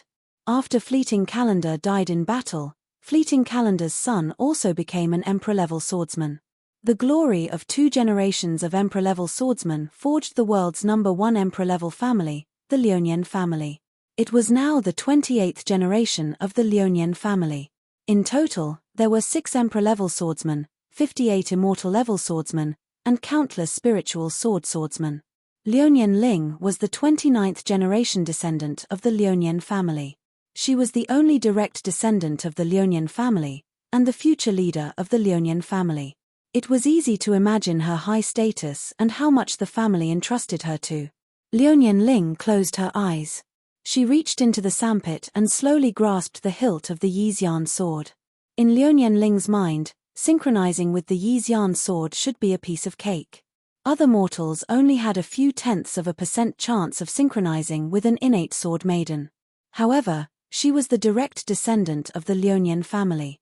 The success rate was 100%. In the 28 generations of direct descendants, none of them had ever failed. Even the weakest of them was a spiritual sword-bearer. It was impossible for Lionian Ling to fail with such a bloodline. Secondly, the Yixian sword had almost become the exclusive possession of the Lionian family for a period of time. From the 2nd generation to the 20th generation, all the ancient sword maidens were Yixian swords. Generations of successful bloodlines had been added to Lionian Ling's body. She never doubted that she would fail one day. However, Lionian Ling had failed unbelievably. She had been holding the Yixian sword in her hand for a full 10 minutes, but the ancient sword that had been with her family for 19 generations did not move at all. It was like a piece of scrap metal that did not react at all in her hand. Lionian Ling had to admit that she was starting to panic. She could not understand why she could not succeed when even her ancestors could do it. 19 generations of ancestors had succeeded. In the 21st generation, The Yixian sword was no longer in the Lionian family's possession because it had been broken in two. It had been placed in the sword burial grounds to recover its strength and prepare to be resurrected. In reality, Lionian Ling did not think too highly of the Yixian sword's strength. After all, it was only an ancient sword. No matter how strong it was, it could not be stronger than a treasured sword, famed sword, or spiritual sword. More importantly, the Yixian sword represented the family's inheritance. The sword Maiden, who had succeeded in every generation of the family's bloodline, failed in your hands. Doesn't this mean that fleeting time Lin's bloodline is no longer pure? She is not fit to be a direct descendant of the fleeting time family. After all, countless branch families had been eyeing the position of the fleeting time family's patriarch for the past 1,000 years. If this news were to spread, she would not be stripped of her position as the successor, but her reputation would definitely suffer a huge blow. This would lead to a series of disastrous consequences. Therefore, when Lionian Ling realized that she could not synchronize with the Yixian sword, she nearly broke down. Meanwhile, Guhan had slowly regained consciousness. Perhaps it was because of the explosion, but the throbbing in his heart was much lighter than before. When he regained his focus, he realized that Lionian Ling was standing there in a daze with the Yixian sword in her hand. She was silent and had a strange expression on her face as if she had lost her mind. Not bad. Looks like she didn't succeed. Guhan smiled bitterly. If he had known that Ling could not synchronize with him, he wouldn't have fought with her. She had an extraordinary background. If she bore a grudge against him in the future, she could find an opportunity to set him up. He wouldn't be able to cry even if he wanted to. Guhan did not expect that Ling was a descendant of the Lionian family. Otherwise, he would not have had the chance to cry. Hey! Wake up! Wake up! Guhan clutched his chest and walked to Ling's side. He waved his palm in front of her eyes. Miss Ling, since you failed, can you let me try the Yixian sword? Ji Han realized that Lin Ling did not respond to him, so he decided to take action himself and take the sword from her hand. What are you trying to do? Lin reacted quickly. Before Ji Han's hand could even touch the Yixian sword, she had already slapped him. Miss Ling, I just want to try it myself. You failed. Guhan explained again. You baddie. You want to bully Ling too, don't you? For some reason, Ling's tears flowed down her cheeks. You baddie. Ling is crying. Ling is crying. This is the first time in my life that I've ever cried. You're trying to bully Ling even with your tears. Ling must be tired of living. Ling spouted a string of strange and illogical words. Her tears flowed uncontrollably like a waterfall. You. Guhan did not know what to do.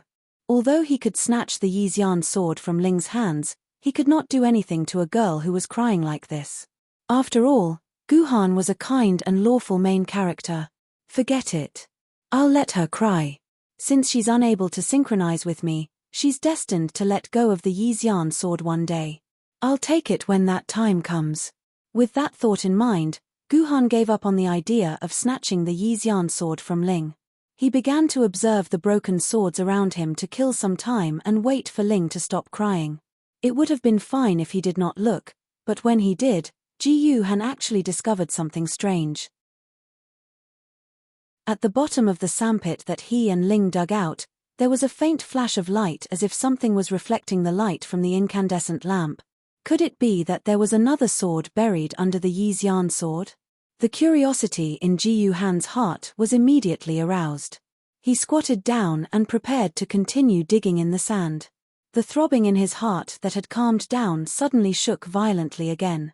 This time, the intensity of the shaking was even stronger than before the explosion.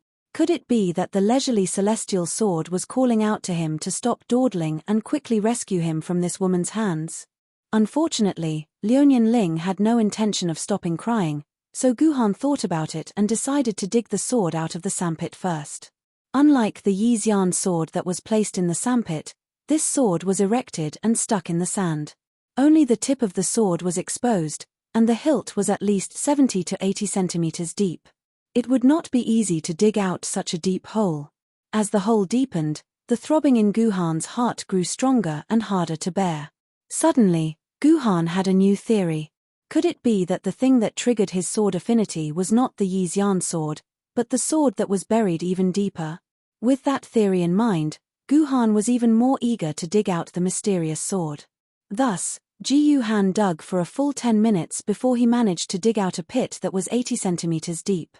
Both of his palms had already been rubbed into a bloody mess by the needle-like grains of sand.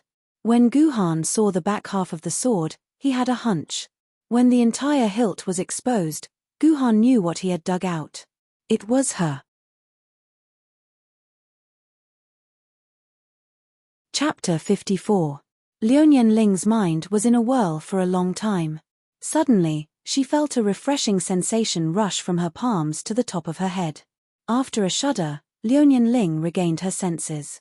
At that moment, she realized that the mysterious Guhan was standing there motionlessly, as if he had turned into a statue. Hey! His synchronizing. Liu Nianling was shocked to realize that Guhan's belly had swelled to the size of a 6-month-old. Coupled with his deathly stillness, Liu Nianling could immediately confirm that he had successfully entered the synchronizing state. Oh no, my Yixian sword. Liu Nianling's first thought was that Guhan had snatched the Yixian sword from her and entered the synchronizing state. However, she immediately realized that the Yixian sword was still in her hand, unscathed. Strange. Judging by this person's personality, he would never randomly find an ancient sword maiden to synchronize with. But since he didn't snatch my Yixian sword, could it be that there's an ancient sword maiden here that's not inferior to the Yixian sword? Liu Nianling speculated in confusion. However, the 2nd to 10th sword maidens in the ancient sword records were either in another city or in the hands of the sword bearers. Where could Guhan find a sword maiden that was not inferior to the Yixian sword? Liu Nianling couldn't help but be curious about the sword maiden that Guhan had synchronized with. Unfortunately, before the awakening was complete, Liu Nianling couldn't possibly know which sword maiden Guhan was synchronizing with. There was no hope for the Yixian sword. The sword burial grounds, which she had spent so much effort to get to Yuzhong City's sword pavilion, was completely silent. The only person she could talk to, Guhan, had also entered the synchronizing state and turned into a zombie. This made Liu Nianling suddenly feel bored. Liu Nianling was not a girl who had nothing to do. Since she had nothing to do, she would find something to do. For example, this Guhan in front of her. How dare he try to snatch the Yixian sword from her? Now that he had entered the synchronizing state without any hesitation, he must be tired of living. Guhan entering the synchronizing state in front of Liu Nianling was really reckless. As long as Liu Nianling had the slightest ill intention, she could stab Guhan with her sword. Just like how Guhan dealt with fleeting time calendar in the dungeon, Guhan would be dead for sure. Fortunately, although Liu Nianling had suffered a lot from Guhan, the teachings of the fleeting time clan had been firmly engraved in Liu Nianling's mind. In addition, the entire human world had become unusually united due to Yuan Ku's invasion. Humans rarely hurt each other, especially sword bearers. The last sword bearer who was sentenced to be beheaded for harming his own kind had happened 50 years ago. However, Liu Nianling could not take it lying down that Guhan was trying to snatch the Yixian sword from her. Moreover, she had suffered a setback from the Yixian sword, so she naturally wanted to get back at Guhan. "Temph, I'll draw a big turtle on your face." Liu Nianling quickly thought of a good way to take revenge on Guhan. She picked up a broken sword from the ground and pointed the tip at Guhan's face, muttering, "Take a look, Ling. Where should I start? Oh no. It seems like Guhan, who has been disfigured in the game, is going to follow in his footsteps in real life." But in reality, it did not matter if she did not look, but when she did, Miss Ling was a little dazed. In this world, there was a kind of man's beauty that required a closer look. From a distance, Guhan's face might not seem like anything special. It was just pleasing to the eye.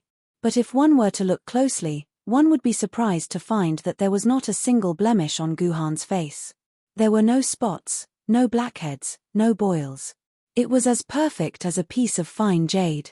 Especially now that he had fallen into a deep slumber, Ji Yuhan's eyes were closed. He looked like a Buddha who was pinching flowers with his fingers, giving off an indescribable feeling. It went without saying, making one feel the same, and involuntarily want to fall into the rhythm of entanglement. Take Liuyan Ling for example. She had completely forgotten about her plan to carve a turtle on Guhan's face. Instead, she was staring at Guhan's face like a love-struck fool, her eyes shining with a piercing light. Ling's heart seemed to have melted. "Miss Ling, it's time. I'm here to pick you up." Unknowingly, an hour had passed. Liu Lei, the master of the sword pavilion, jumped down from the entrance and landed right next to Lin Ling, according to the previous agreement. "Miss Ling, I'm really not here at the right time," Liu Lei said with a wretched smile and a teasing tone, waking Liuyan Ling from her infatuated state. Grandpa master, when did you come?" Liuyan Ling woke up from her infatuation with a blush of shame. Not long. Just when you were about to kiss him, I came just in time and disturbed Miss Lin's good time." "I'm sorry. You're so annoying, shameless old man," Ling said coquettishly. She wanted to explain, but suddenly, a thought flashed across her mind. "Grandpa master, has it been an hour already?" The blush on Ling's face faded and was replaced by a serious expression. "Although I'm a little old, I'm not so old that I can't remember the time. It's been exactly an hour now. That's strange. I clearly remember that it's only been 40 minutes since I woke up from my confusion and realized that this fellow had entered the synchronized state. But now that an hour has passed, why is he still in the synchronized state?" Ling's face was full of confusion. "Miss Ling, you mean that this child has already been synchronized for 20 minutes? Liu Lei, the old man, revealed an expression of disbelief for the first time. "If my memory isn't broken, the longest synchronization time for an ancient sword maiden shouldn't be more than 4 minutes. According to the common knowledge of every sword wielder, the synchronization time of each level of sword maiden was limited to a certain range. As the weakest sword wielder, the synchronization time for an ancient sword maiden was between 2 to 4 minutes. For example, the synchronization time for the 3 beginner sword maidens was exactly 3 minutes. The sword maiden, which was 1 level higher, needed between 4 to 7 minutes. The famous sword maiden, which was 1 level higher, only needed around 8 to 15 minutes. However, this solid Han had actually synchronized for a full 20 minutes. This was the time that the sword maiden of the spiritual sword maiden needed. "Don't tell me that this child has synchronized with a spiritual sword maiden," Liu Lei muttered to himself. "How is that possible?" Ling rolled her eyes at Liu Lei. "The first time my ancestor synchronized with a sword maiden, it was only a famous sword maiden. Can this fellow be more powerful than my ancestor? If he's really that powerful, wouldn't you have roped him into the council long ago? Would I even have the chance to meet him? That's strange. Miss Lin is very knowledgeable. Do you know which ancient sword rank sword mistress would need such a long time?" Liu Lei countered. "Are you kidding me? If I'm from a knowledgeable family, I wouldn't need him to help me cheat." Ling covered her mouth. "Oh no, I've let the cat out of the bag. I didn't know that Miss Ling had such a trick up her sleeve. I'll have to talk to your father about this." Liu Lei was about to tease the young lady from an extraordinary family. He was almost 100 years old, and he might not have the chance to tease the heir of Liu Lei's family anymore. At this time, Ji Yuhan's stomach, which had been silent all this time, began to emit a strong light. "Miss Lin, your family is very knowledgeable. Do you know the origin of this lady?" Liu Lei took out his presbyopic glasses from his dimensional pocket and wiped them several times before putting them on his nose solemnly. He carefully sized up the silent Lolita Feng Jianyang in front of him. Truth be told, Liu Lei had lived for almost 100 years. He had even seen a few immortal sword maidens. Moreover, after his retirement as the Yuzhang Sword Tower Master, he had flipped through almost all the information on sword maidens dozens of times. But in his memory, he could not find any impression of this sword maiden before him. This sword lady was the sword lady that popped out of Ji Yuhan's stomach. She was less than 80 centimeters tall and had a head of perfectly straight black hair that extended all the way to her ankles. If it was any longer, it would probably touch the ground. Her expression was cold, and she seemed no different from a dead person if she stood still. However, her eyes were unusually bright, so bright that a normal person would fall into an endless mental maze. Although the Sword Maiden had the body of a lowly, the proportions of her body were abnormally perfect. Even though she was only 1.4 meters tall, she gave off the feeling of a mature girl. Her chest, in particular, was already rising and falling. It was easy to predict that her size would be shocking when she grew up. Of course, looks were not important. What was important was that even Liu Lei, the old man who managed the sword pavilion, could not recognize this sword maiden. Completely. No. Information. Chapter 55. Her name is Qingpin Sword. What's so strange about that? Guhan, who had recovered from his petrified state, smiled warmly and caressed Qingpin Sword's smooth, black head. He was very surprised as well. He did not expect to find Qingpin Sword in the sword burial grounds, the ancient sword lady in the game. What was even more unbelievable was that Qingpin Sword, who could not transform into a sword lady in the game, had successfully transformed into a sword lady in real life. Guhan thought that it would be sealed in real life just like in the game. Liu Lei and Liuyan Ling looked at each other and then went back to their own work. Old man Liu Lei entered the database on his personal terminal and searched for information on Qingpin Sword. Liuyan Ling tried her best to recall her memory because she vaguely remembered hearing this name before. The first to find something was the Sword Tower Master, Liu Lei. Liu Lei looked through all the information on sword ladies in the Sword Tower's network, but he could not find a single word about Qingpin Sword. However, when he looked through the circulating information in the sword burial grounds, he made an unexpected discovery. He found information on Qingpin Sword in 2120. That year was the 60th year of the founding of Yuzhang City, and also the first year of the sword burial grounds. Qingpin Sword was sent into the sword burial grounds with the first batch of broken sword ladies. It could be said that it was the oldest sword lady in the sword burial grounds. Yuzhang City was a base city established by another Emperor Sword-level powerhouse in the same era as the Sword Ancestor. When Yuzhang City was founded 60 years ago, that Emperor Sword rank expert was also old and passed away a few years later. The Sword Burial Grounds was the last mysterious area that he left behind for Yuzhang City. The question was, why would the Emperor Sword-level elite who had founded Yuzhang City purposely place an obscure sword that did not even have a single character written on it into the Sword Burial Ground? According to the information, the 108 broken swords that had been placed into the Sword Burial Grounds at the same time as the Qingpin Sword were all named sword ladies with historical record. Only the Qingpin Sword stood alone. That's right, this young man named Guhan actually knew the name of the Qingpin Sword. This was not normal. He had a lot of information on him, and he had found the name from the circulating information of the sword burial grounds that had not been leaked. How did he know? The best way was to take the initiative to ask Guhan about the Qingpin Sword. But I'm your senior, the pavilion master who managed the sword pavilion. If others found out that I asked a young man for information on the Sword Maiden, would I, Liu Lei, still have any face left?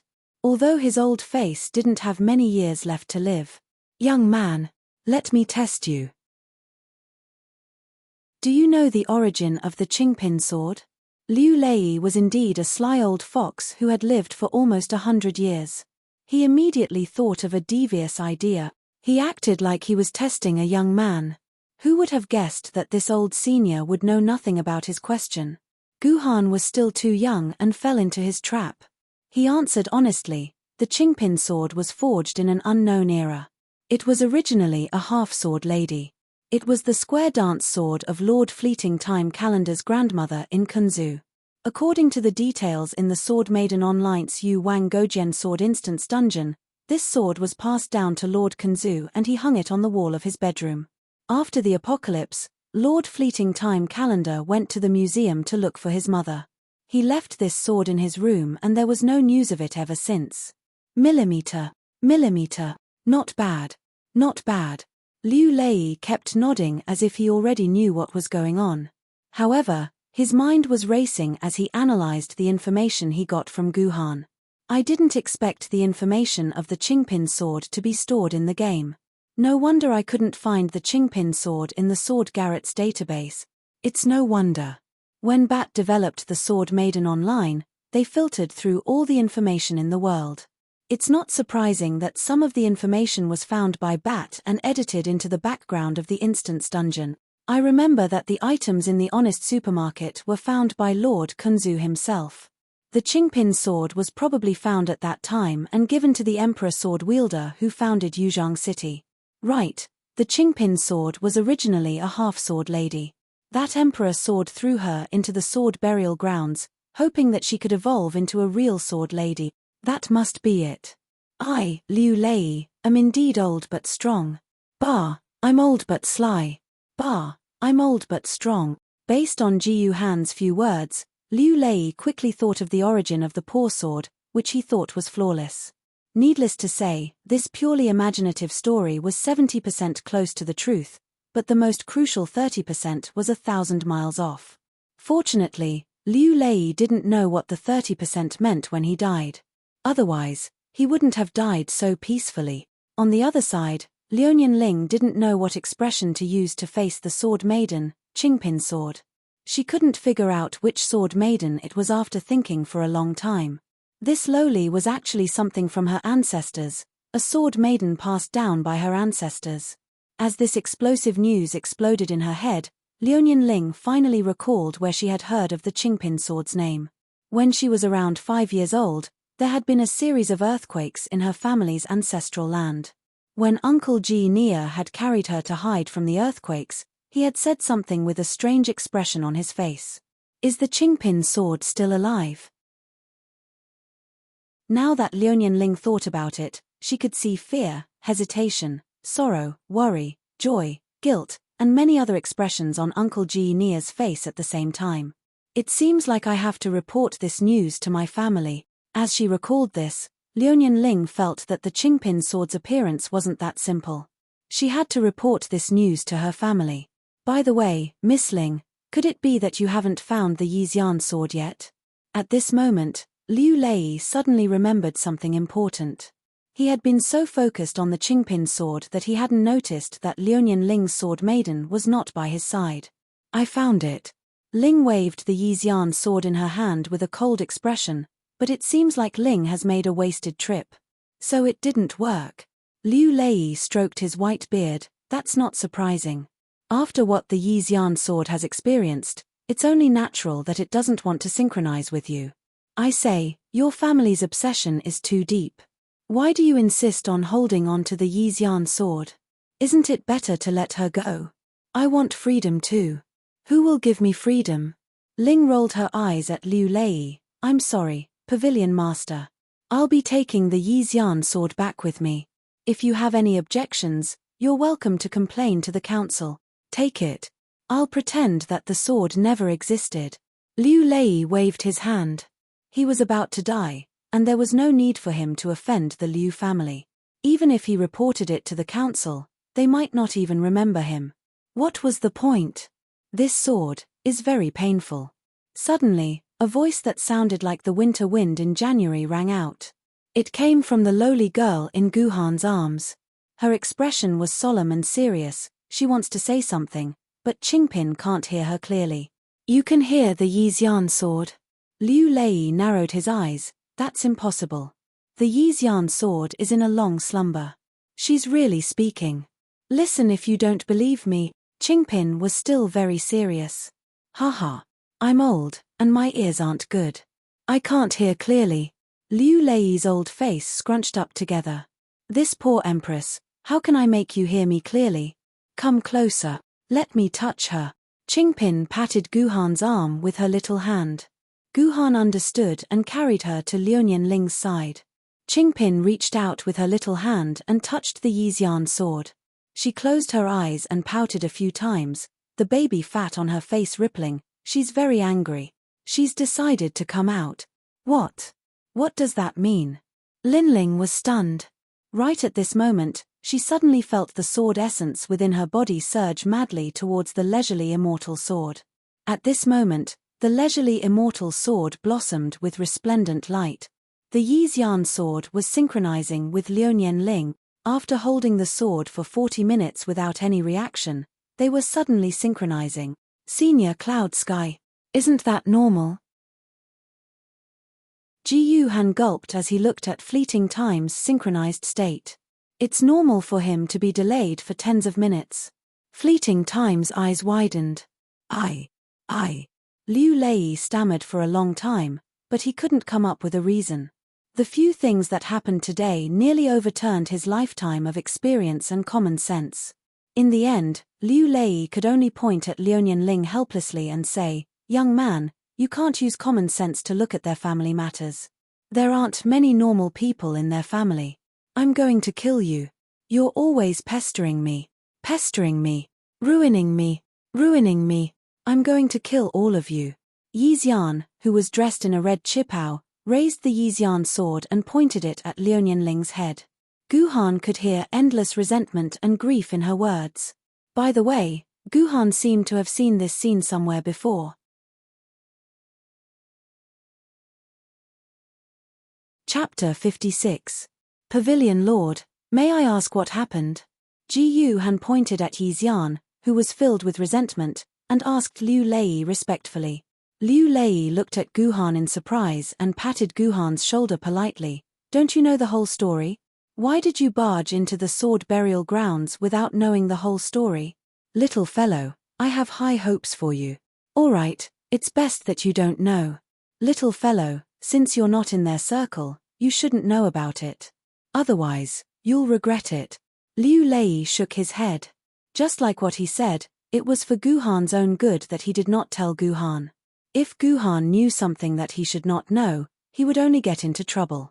Thank you for your teachings, Senior. Gu Han bowed at Liu Lei.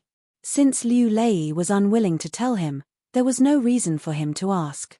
Meanwhile, the confrontation between the Yi Xian sword and Liuyan Ling was still ongoing. Liuyan Ling's face turned pale as she faced the Yi Xian sword's overwhelming resentment. Liuyan Ling felt ashamed when she recalled the foolish and absurd actions of her family in the past. Even though it happened hundreds of years ago, she was the one who inherited the Liuyan family's bloodline. She had no choice but to take the blame for what happened back then. Forget it. It's our family's fault. Liuyan Ling did something that shocked Gu Han and Liu Lei. Liuyan Ling bent her knees and knelt in front of the Yi Xian sword. It's our family's fault, but there's no turning back. I'm kneeling before Lady Yi Xian today, and I sincerely beg for Lady Yi Xian's forgiveness for the mistakes we've made back then. Liuyan Ling no longer had the mischievous vibe she had before. It was replaced by solemnity and remorse. This girl. She's amazing. Seeing Liuyan Ling kneel, Liu Lei sighed in admiration. I can't believe that I'll be able to see them kneel to someone else in my life. My life isn't in vain. In the face of Liu Lei's praise, Gu Han did not speak. He wanted to know if Yi Xian would forgive Liuyan Ling difficult. As if hearing the question in his master's heart, Qingpin suddenly said, "The anger in her heart is rippling, she is going to make a move. Are the knees of Liu Nian's family still so precious? You actually think that by kneeling down, you can redeem the sins you committed?" Yi Xian screamed mournfully, "I want you to lie in the grave for 300 years. This angry howl officially opened Yi Xian's battle to kill her master. That's right, this was a battle to kill its master, and also a battle of suicide. Liuyan Ling had become the master of the Yi Xian sword. If the Yi Xian sword were to attack Liuyan Ling, it would be an act of murdering its master. If the sword succeeded in murdering its master, the sword maiden's body would instantly disintegrate into metal powder, and all traces of her would disappear. In history, there were only 7 cases of sword maidens successfully murdering their masters, and none of these sword maidens had ever appeared in this world again. Yi Xian's qipao was pressed tightly against her thighs, revealing the perfect curves of her thighs. As expected of the sword mother, Yi Xian, who was known as the most beautiful woman in ancient sword dreaming souls. Wait, I've gone off topic. Let's watch the battle again. Without a doubt, Yi Xian, who was filled with resentment, chose to attack first. Her first attack was aimed at Fleeting Time Ling's vitals. If Fleeting Time Ling were to land a direct hit on Fleeting Time Ling, he would definitely die. Of course, Liuyan Ling did not want to die. Helpless against Yi Xian's killer move, She could only pull out a broken sword from the desert and block Yixian's attack. Clang! Yixian's broken sword flew out of her hand, and she flew more than 10 meters away, stirring up a cloud of dust. Oh no! Liu Lei panicked when he saw that the fight had really begun. Although the Liu family was the world's #1 aristocratic family, and had killed countless Yuan Ku, and possessed an entire library of secret techniques, Liu was still a mortal. Although she had become an ancient sword wielder, the one who wanted to kill her was her only sword maiden. If the sword maiden was in her hands, with the Liu family's foundation, Liu would not be afraid of Yixian. Since ancient times, few mortals had a good ending against the sword maiden's treasured sword with their mortal bodies. What's wrong? Are the people of the Liu family so weak? They can't even withstand a single strike from Yixian? The Yixian sword sneered. That person back then was much stronger than you. Yixian, please listen to me. Our family knows that we are in the wrong, Fleeting Ling still wanted to explain, but Yixian did not give her a chance. Yixian immediately followed up with another killing move. Ling had no choice but to pick up another broken sword from the ground to block the sharpness of the Yixian sword. However, she could only block it for a moment. Just like before, Ling let go of the broken sword in her hand, and she was sent flying more than 10 meters away. This cycle continued for 5 or 6 times. Although Ling managed to block Yixian's attack in time, anyone with a discerning eye could see that Ling's body was almost depleted. Her perlicue was bleeding from the impact, and her reflexes and strength were getting weaker and weaker. At this rate, it was only a matter of time before Ling Fleeting Time died under Yixian's sword due to exhaustion. Oh no! Oh no! Liu Lei was as anxious as an ant on a hot pan. As he turned, he said, "My sword ladies are not by my side. What should I do? What should I do?" Sword maidens were not willing to exist in their sword form unless they were in battle. As long as they were within 100 kilometers of their wielder, they could move, play, or even go shopping. For example, at this time, Liu Lei's ancient sword tier sword mistress was with her younger sisters in a shopping mall in Yuzhong City, which was 60 to 70 kilometers away from Liu Lei. Just now, Liu Lei had transmitted his voice through the sword mark, telling his sword lady to put down everything she was doing and quickly return to his side. However, this required time. Before the sword lady returned, Liu Lei was just an old man with a strong body. He would not be of any use. Aya, I can't let Fleeting Time's girl die here. I'll be spending my remaining years in peace if I do. Liu Lei muttered to himself beside Guhan, "It'd be great if there's an ancient sword maiden here. Why did the ancestors install a personal terminal shielding system here? There are so many of our men out there, and we can't even contact a single one of them." Liu Lei glanced at Guhan from the corner of his eyes, and was overjoyed. "I must be getting old. Isn't there a ready-made ancient sword maiden here?" Guhan felt a chill run down his spine. He could sense that something was staring at him. "Hey, kid, hurry up and rush up." Liu Lei rushed behind Jiu Han and shouted at him. What? What do you mean?" Guhan was stunned. "What's going on? Wasn't I supposed to just watch the show? There's no time to explain. Go up there now." Liu Lei gave Guhan's but a kick, and sent Guhan flying towards Ling. Judging from the strength of this kick, this Liu Lei was not an ordinary person. "Are you here to save me?" Fleeting Time blushed when he saw Jiu Han pouncing on him without any regard for his own safety. At least this guy still has some conscience. He's trying to save me. That's right. I'm here to save you. Guhan seemed to have forgotten that he was the one who was kicked in here. He shamelessly admitted that he was here to save Ling. The reason why Guhan admitted to it was simple. He had heard the name of the Liu family from Yixian. Coupled with the identity of the previous owners of the Yixian sword, even a fool could guess that Ling was a descendant of the Liu family. If he saved Ling's life, wouldn't the Liu family owe him a huge favor? Guhan was not a pedantic person. He was already an ancient sword maiden anyway. With his skills and Qing Pin's sword, he would not need much effort to suppress the Yixian sword. If he could get a favor from the Liu family so easily, why not? However, before he did it himself, Ji Yuhan still wanted to confirm something. I'll leave everything to you, Qing Pin. Gu Han bowed to Qing Pin's sword. He picked up the heavily injured Liuyan Ling and retreated to the back, leaving Qing Pin's sword alone to face the enraged Yixian's sword. Cough cough, no one looked down on Ji Yuhan's actions, because in everyone's view of the world, it was only natural for a sword maiden to fight at the front, and a sword wielder to command from the back. After all, 99% of the sword maidens did not have close combat abilities. They would only be a burden to the sword maidens on the front lines.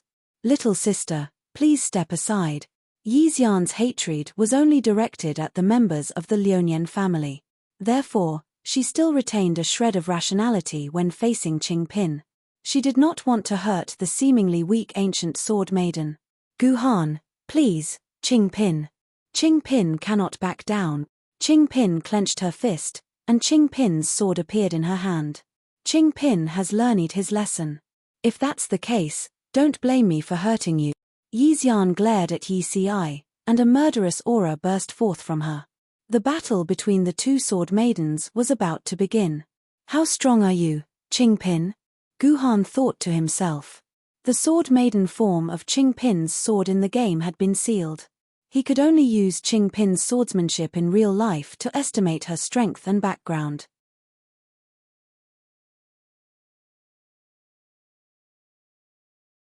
Chapter 57. Ah, she's flying. Qing Pin's petite body drew a flying arc in the sky and landed perfectly on Gu Han's back. In less than 3 seconds, Qing Pin's sword failed magnificently. The exact process was like this. Yixian attacked with her sword and Qing Pin swung his sword to block. Unfortunately, Qing Pauper was swinging his sword towards the sky, while Yixian was stabbing towards his chest. Thus, Qing Pauper was naturally stabbed by the Yixian sword. He was sent flying by the tremendous force attached to the sword and crashed back onto Ji Yuhan's body. This sword maiden doesn't know any sword techniques at all. Liuyan Ling could tell at a glance that Qing Pin's sword was swung randomly just now. It was like a child swinging a stick randomly. There was no order to it. If it wasn't for Qing Pin's protection, that sword would have pierced a bowl-sized hole in it. Brother Gu Han, as a sword maiden, don't you know any sword techniques? Liuyan Ling was puzzled. Qing Pin doesn't know any sword techniques when fighting. Qing Pin climbed up from Gu Han's body and coolly stomped a few times to wipe the dust off his feet onto Gu Han's shirt. Then, he waved Qing Pin's sword and took the initiative to attack Yixian. You guys hold on. My, Zhonlong, will be here in 8 minutes. Old man Liu Lei shouted energetically. Zhonlong was his sword maiden. He had already put down the goods he had painstakingly bought and rushed back to the sword burial grounds with all his might. However, he didn't know if Liuyan Ling could hold on for 8 minutes. At least, looking at how Qing Pin was sent flying by Yixian for the 3rd time, it would be difficult for him to hold on. After Qing Pin was sent flying by Yixian for the 4th time, Gu Han could basically confirm that Qing Pin's sword really didn't know any sword techniques, just like Kanzu's Gojian sword of the King of Yu. Every sword maiden was born with one or several sets of sword techniques. For example, the Cast Cloud Iron Sword, as Yun Tianhao's sword, was born with the Cast Cloud Sword technique. The Yixian, as Sun Yixian's sword, was born with the Great Cannon Sword technique. He was born with a set of King Surpassing Sword technique. However, because he was the first to awaken it, his mind was a little muddled and he forgot his own sword technique. As for Qing Pin Jian, she didn't seem to know any swordsmanship at all. Even if she was a public square dancer, she should at least know some swordsmanship. However, it made no difference whether he knew the square dance swordsmanship or not. Fine, since I can't test it out, it's my turn to do it myself. With this in mind, Gu Han decided to let Qing Pin put away his sword and go into battle himself to deal with this crazy eerie immortal. Wait. Liuyan Ling suddenly tugged on Gu Han's sleeve. Don't let Qing Pin fight anymore. If she does, her shield will be broken. Liuyan Ling's expression was a little sad. Such a cute and pitiful little girl. She was sent flying again and again to protect me. I really don't want to watch this anymore. It seems that I have to take a risk. For example, nurture a temporary sword master. I don't plan to let Qingpin fight anymore. Gu Han patted Qingpin's head with a serious expression. She's worked hard enough. It's my turn now. I didn't expect you to have such courage. Liu Ling revealed an expression of admiration when she heard that Gu Han was going to fight for his life. She didn't know how to convince Gu Han, but she didn't expect him to bring it up himself. Fine. Since he has such courage, why should I be stingy with the techniques of the Liu family? At this moment, Yi Xian, who had finished off Qingpin, aimed her sword at Liu Ling and Gu Han, who were lying on the ground. You only have 1 minute. You must remember these 5 sword techniques. At this critical moment, Liu Ling's personal terminal touched Gu Han's. The moment Ji Yuhan heard the notification from his gadget, "You have received information from an external terminal. Do you wish to enter it?" Fleeting time pushed Ji Yuhan away. "I can only buy you 1 minute. My life is in your hands."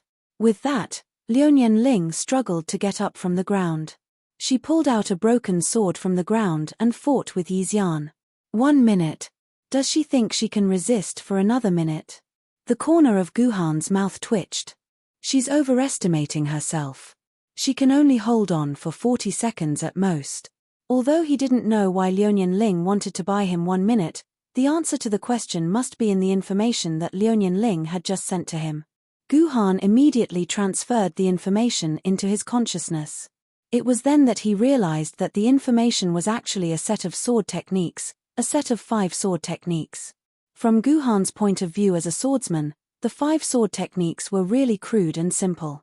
They were just some basic sword techniques that couldn't be pieced together. Each of them had a lot of loopholes. The only advantage was that they were easy to learn and master. However, when the 5 sword techniques were combined, it was very impressive. Different combinations of sword techniques could make up for the loopholes between the sword techniques. Moreover, different combinations of sword techniques could be used to deal with different types of enemies who were proficient in different attacking methods. When practiced to the point of mastery, this set of sword techniques would not be inferior to the exclusive sword techniques of those martial arts sects in the Middle Ages. Thinking of this, Gu Han understood Liu Ling's idea. It turned out that she was counting on him to remember these 5 sword techniques and then use the Qingpin sword to resist Yi Xian's offensive. This Liu Ling actually planned to temporarily train Gu Han into a sword master and let Gu Han use the Qingpin sword in the form of a sword to fight. Let Gu Han compete with Yi Xian in sword techniques. Logically speaking, when the Qingpin sword was in the hand of the sword wielder, Gu Han's physical fitness could be improved to the same level as the Qingpin sword's physical fitness. In this way, in terms of brute force, he wouldn't lose to Yi Xian. Moreover, Yi Xian's swordsmanship wasn't very good. After all, she learned the cannon sword technique from Sun Depao. She didn't need to practice to the point of mastery of this set of sword techniques. As long as she was proficient in the moves, she would be able to fight evenly with Yi Xian. But the problem was, if Liu Ling casually found someone to try and practice a completely unfamiliar set of sword techniques to the point of mastery in a minute, Gu Han would twist his own head off and let her kick it like a ball. In a minute, any genius who had never come into contact with sword techniques and had reached the level of genius like Gu Han could at most completely memorize the moves. What are you still dawdling for? Quickly practice. Liu Ling, who was trying hard to resist Yi Xian and was already covered in blood, discovered that after 20 seconds, Gu Han was still foolishly in the same place.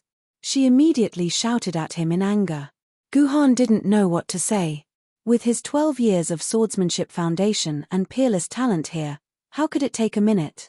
In 10 seconds, Gu Han only needed to go through it in his mind once, and he would practice this set of sword techniques to the point of mastery. However, it wasn't good for him to expose his strength. Since Liu Ling was fighting desperately there, he had to make her feel better. Therefore, Gu Han just stood in the same place, pretending to be clumsy, and practiced the 5 moves of the sword techniques. Her, this guy isn't a fool. Seeing the way Gu Han practiced the sword, Liu Ling breathed a sigh of relief. She didn't expect this guy to be so talented. Although the sword techniques were clumsy and there were a lot of mistakes, they were decent. There was already 70% to 80% similarity, and it could be used in actual combat. Liu Ling relaxed in her heart, and the sword momentum in her hand also loosened. Immediately, Yi Xian found an opportunity to break through the defense of Liu Nianling's sword technique, and attacked her lower abdomen, directly stabbing a sword wound the size of a ping-pong ball. Ah! Liu Nianling groaned and fell heavily to the ground. The bones in her whole body seemed to fall apart, and she could no longer exert any strength. She could only close her eyes and wait for death. From the time she pushed Gu Han away to the time she fell to the ground and waited for death, just 40 seconds had passed. Haha, I actually overestimated myself. That kid is probably still practicing the sword technique. Forget it, I can only use that thing. Liu Nianling's consciousness entered the multidimensional bag, intending to use something that she brought out from her family. However, once she used that thing, the entire sword burial ground would probably be destroyed. Yi Xian, your opponent is me. Just when Liu Nianling was about to use that thing, a loud shout rescued her. She didn't know when, but Gu Han had actually held the Qingpin sword in his hand and stood in front of her. Have you learned the 5 fleeting time styles? Liu Nianling asked in surprise. No, but I've barely memorized it. Gu Han answered very modestly. He didn't just memorize the moves, he could already improve these moves. It's enough to memorize it. Liu Nianling said quickly, now, listen to my command. You will use whatever move I tell you to use. Understand? You must listen to my command. Understood. Gu Han's heart was clear, and the doubts in his heart were finally completely resolved. So this was Liu Nianling's plan. Any novice ancient sword master who had only memorized the moves would not be able to fight against Yi Xian, who was proficient in the cannon sword technique. However, if there was someone who was proficient enough in the sword technique to command this novice ancient sword master, it would be a different situation. As long as this prodigy was obedient enough, it would not be difficult to stop Yi Xian. By the way, the Liu Nian family was also known as the Swordmaster family. No matter how low the achievements of the previous family heads were, their attainments in the sword technique were still among the best. Seeing Gu Han's somewhat lifeless face, Liu Nianling thought that he was afraid, so she said gently, "Don't worry, Ling is a powerful swordmaster. As long as you listen to Ling's command, you will definitely be able to last until the Dragon Slayer Queen arrives." Hearing Liu Nianling's words, Gu Han's facial muscles began to twitch. This situation was too interesting. He actually needed someone else to teach him sword techniques, even if she was from the Liu Nian family. This was too interesting. You're tuning in to the Celestial War YouTube channel. Don't forget to subscribe and join us on this journey to catch the most captivating stories.